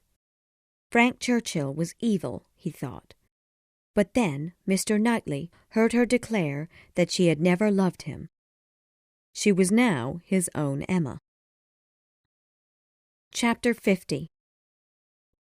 Emma was in perfect happiness when she walked into the house, and she had been in misery when she had walked out for the walk with Mr. Knightley. They sat down to tea with Mr. Woodhouse, as they usually did. Poor Mr. Woodhouse did not suspect what had happened. Her father would be broken-hearted to hear the news. She had always promised him she would never marry, never leave him. And Harriet, poor Harriet! She felt guilty and could not sleep that night. She decided that while her father lived, she could not marry. It must only be an engagement. What to do about Harriet was much more difficult. How could she spare Harriet from more pain? She decided she would avoid meeting Harriet for some time. The next morning she woke up early and wrote her letter to Harriet. Soon after breakfast, a letter arrived from Mrs. Weston. Emma knew it contained a letter from Frank Churchill. After reading the letter, Emma felt only pity and understanding for him. Before he left Weymouth, he had begged Miss Fairfax to agree to a secret engagement. He was desperately in love and could not live without her. Soon after, he arrived in Highbury, knowing she was there as well. He apologized to his father and Mrs. Weston for not coming earlier. He then mentioned Miss Woodhouse. This was Emma's favorite part. He realized that his behavior was unforgivable, but he felt that he must show interest in another woman to keep the engagement a secret. He pursued Emma because he knew she was not in love with him. At the end of his first visit to Highbury, he went to see Emma and almost told her the secret. He did not speak because he believed she already knew. Then he spoke of the pianoforte. Miss Fairfax truly did not know who sent it. He now felt terrible shame for his behavior, and was angry with himself for hurting his dear Miss Fairfax. His behavior towards Emma very much upset Miss Fairfax. He had demanded that their engagement remain a secret, so she did not speak to him often, and was quite cold to him. He then spoke of the morning at Mr. Knightley's home. He arrived late, but before arriving, he met Miss Fairfax walking, and wanted to join her, but she refused. He was upset, but she knew that no one could see them together alone, or their secret would be no more. The next day at Box Hill, he doubted her love. He ignored her, and showed another woman attention. A few days after, the day of his aunt's death, he received a letter from her, announcing that she would soon leave Highbury to work for the Smallridge family, as the persistent, impolite Mrs. Elton suggested. In the letter, Miss Fairfax broke off the engagement, and said she regretted agreeing to the engagement because it only brought her misery. He replied immediately to her letter, but his letter was lost. She never received it. 2 days later, he received a package from her. His own letters all returned. She was extremely surprised that he did not reply to her letter, ending their engagement. He then spoke to his uncle, and he promptly agreed to the marriage. He immediately left for Highbury.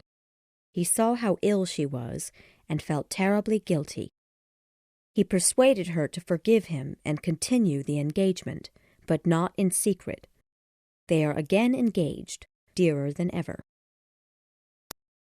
Chapter 51. Emma had been upset with Frank Churchill's behavior, but after reading his emotional letter, particularly where she herself was mentioned, Emma had to forgive him. She decided that Mr. Knightley must read the letter as well. "I shall be very glad to look it over," said he. When he read the part about Miss Woodhouse, he read it out loud, smiling with contentment. "He played a dangerous game with your heart. How could he think you knew his secret?" Mr. Knightley made several remarks as he read through the letter. After he finished reading, he spoke again. "It is true that he's made many mistakes. I do agree that he is happier than he deserves, but he is quite in love with Miss Fairfax. And now I must speak to you about something else." He then began speaking to her about how they could marry without breaking her father's heart. She immediately told him that while her dear father was alive, she could never leave him. Mr. Knightley knew this was true. He had been thinking of what to do all day. At first, he thought Mr. Woodhouse would agree to move to his comfortable home, but he realized that Mr. Woodhouse could not bear to leave his home. Mr. Woodhouse could only be content at Hartfield, and so Mr. Knightley decided he could be content at Hartfield as well. Emma had, as well, been thinking of the possibility of moving to Mr. Knightley's home, but realized it was impossible. She had not thought of his suggestion of his moving to Hartfield.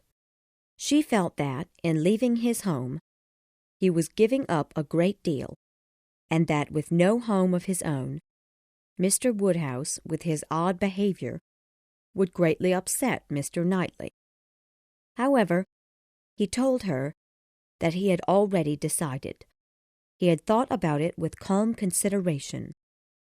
She promised to think of it. The more Emma thought of Mr. Knightley's moving to Hartfield, the more pleasing it became. She was almost in perfect happiness until she thought of poor Harriet. In time, Harriet would forget Mr. Knightley, but it would be difficult.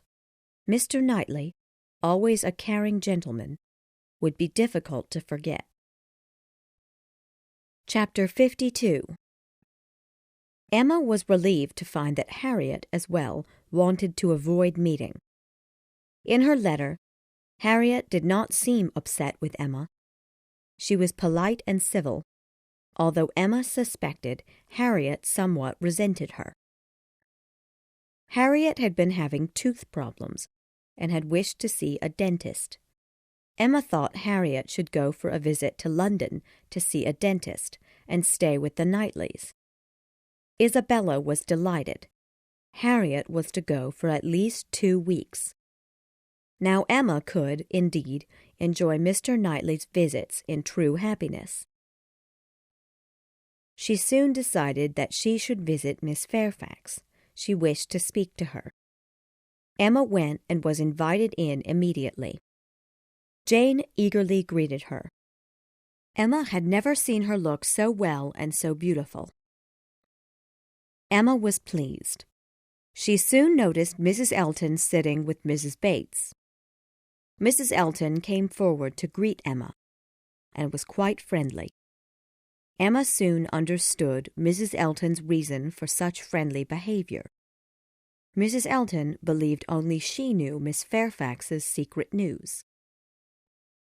"Do not you think, Miss Woodhouse, our friend has recovered quite well? Mr. Perry is an incredible doctor." Then looked at Jane with a smile.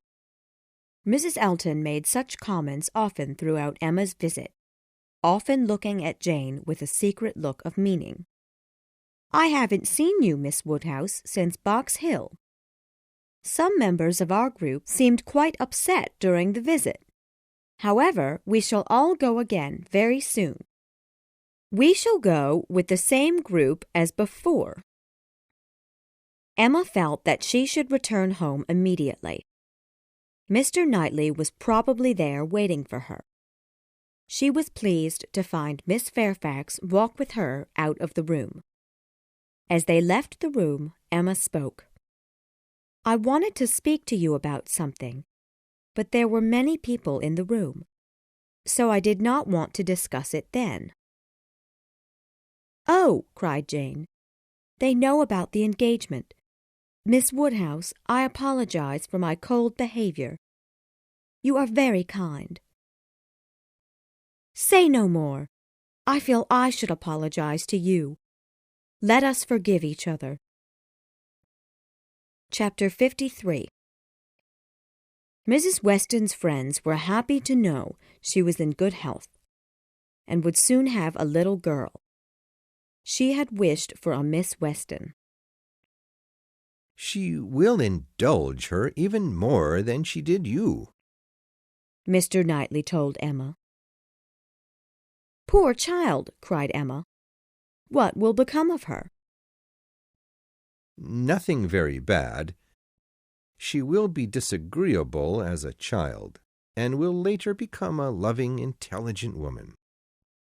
My dearest Emma, who was a spoiled child, is now my happiness. I have been in love with you ever since you were 13.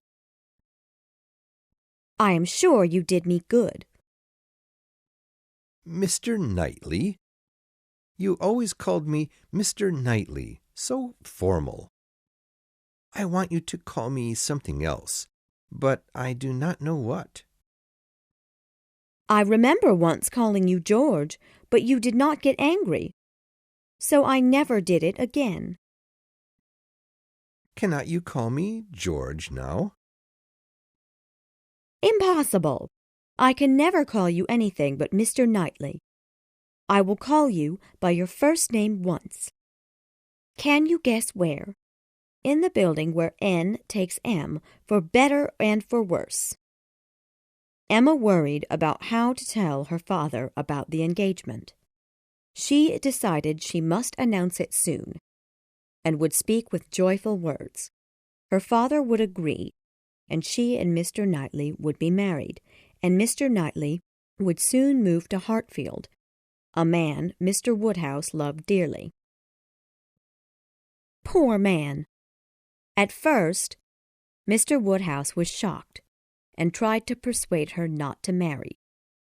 He reminded her that she had always assured her father she would never marry. She told her father that she would remain in Hartfield and there would be little change.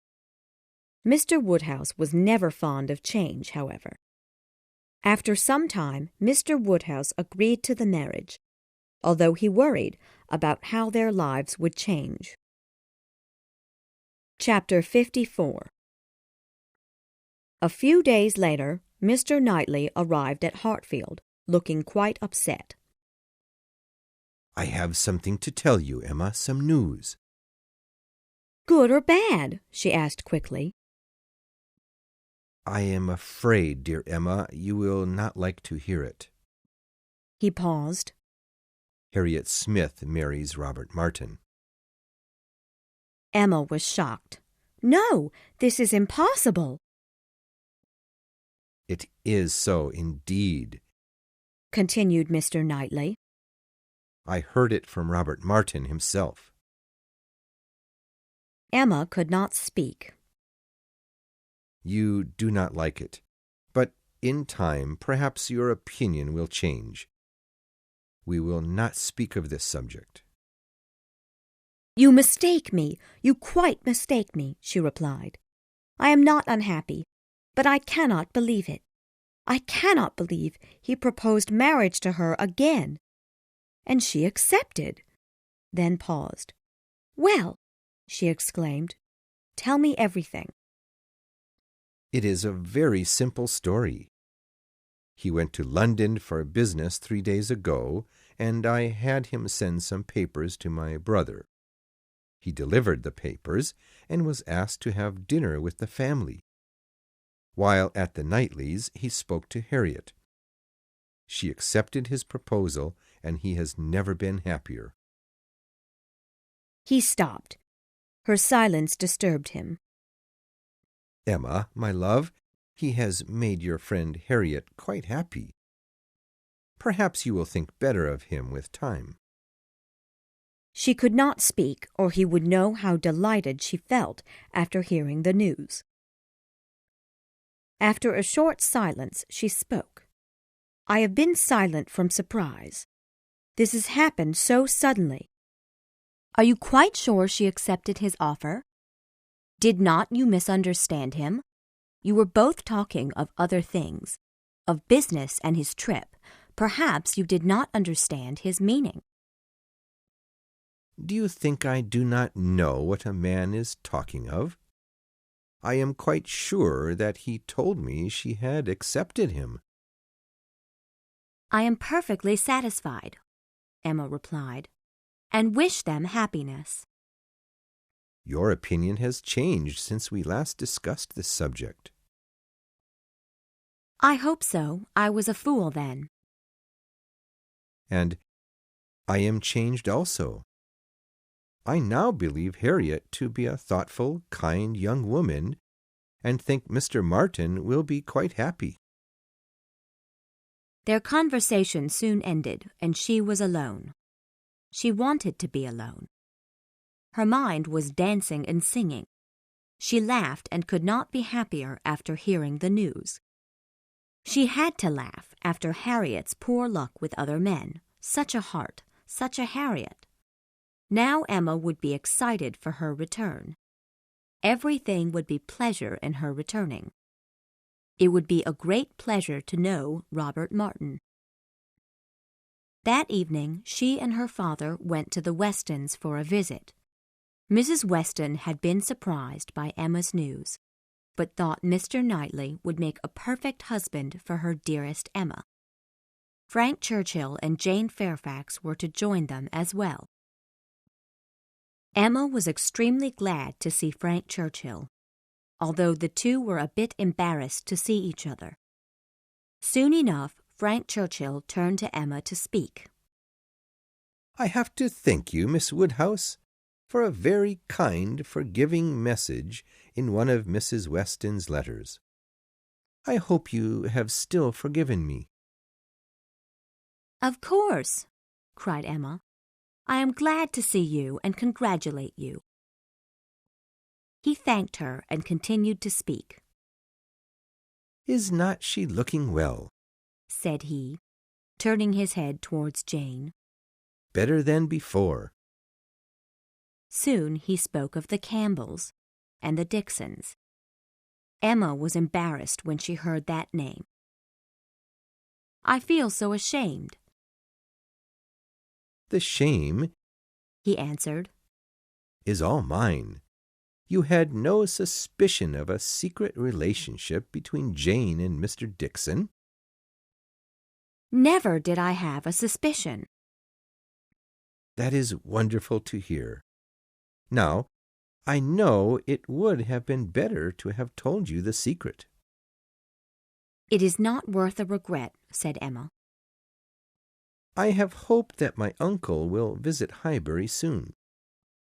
He wants to meet Jane. When the Campbells return, we shall meet them in London. Till this morning, we have not met since the secret was known to everyone." After a pause, he began, "I hope Mr. Knightley is well. I was delighted to hear the news of your engagement." Emma was pleased to hear him speak about Mr. Knightley, but he soon began to speak of Jane again. "How smooth her skin is! So delicate and fair. Her dark eyes and hair so unusual, but so beautiful." Emma was delighted to see Frank Churchill that evening, and now thought of him as a good friend. Chapter 55. Harriet soon returned from London with the Knightleys. She was at first anxious and embarrassed. After she and Emma spoke for some time, she no longer felt foolish, and was excited to tell Emma the details of Mr. Martin's proposal. She told Emma that she had always been in love with Robert Martin. Soon it became known that Harriet's father was a tradesman, rich enough to afford his daughter a comfortable life. Emma knew Harriet was of high society. Emma had no doubt of Harriet's happiness. Harriet immediately began making wedding arrangements, and much less often visited Hartfield. Within the next 3 months, by the end of September, Emma attended Harriet's wedding. Mr. Elton was present to marry the happy couple. Harriet was very much in love with Robert Martin, and had forgotten about Mr. Elton completely. At the wedding, Mr. Elton was simply the clergyman. Jane Fairfax had already left Highbury and was again with the Campbells. She and Frank Churchill would wait till November to marry. Emma and Mr. Knightley decided they must marry while John and Isabella were still in Highbury. However, Mr. Woodhouse became quite upset when the wedding was spoken of. After some time, he did accept the idea, and soon the wedding date was decided. Emma Woodhouse married George Knightley 1 month after Harriet's wedding. The wedding was quite ordinary, and Mrs. Elton thought her wedding was far better. Yet the dear friends of Emma and Mr. Knightley wished them happiness.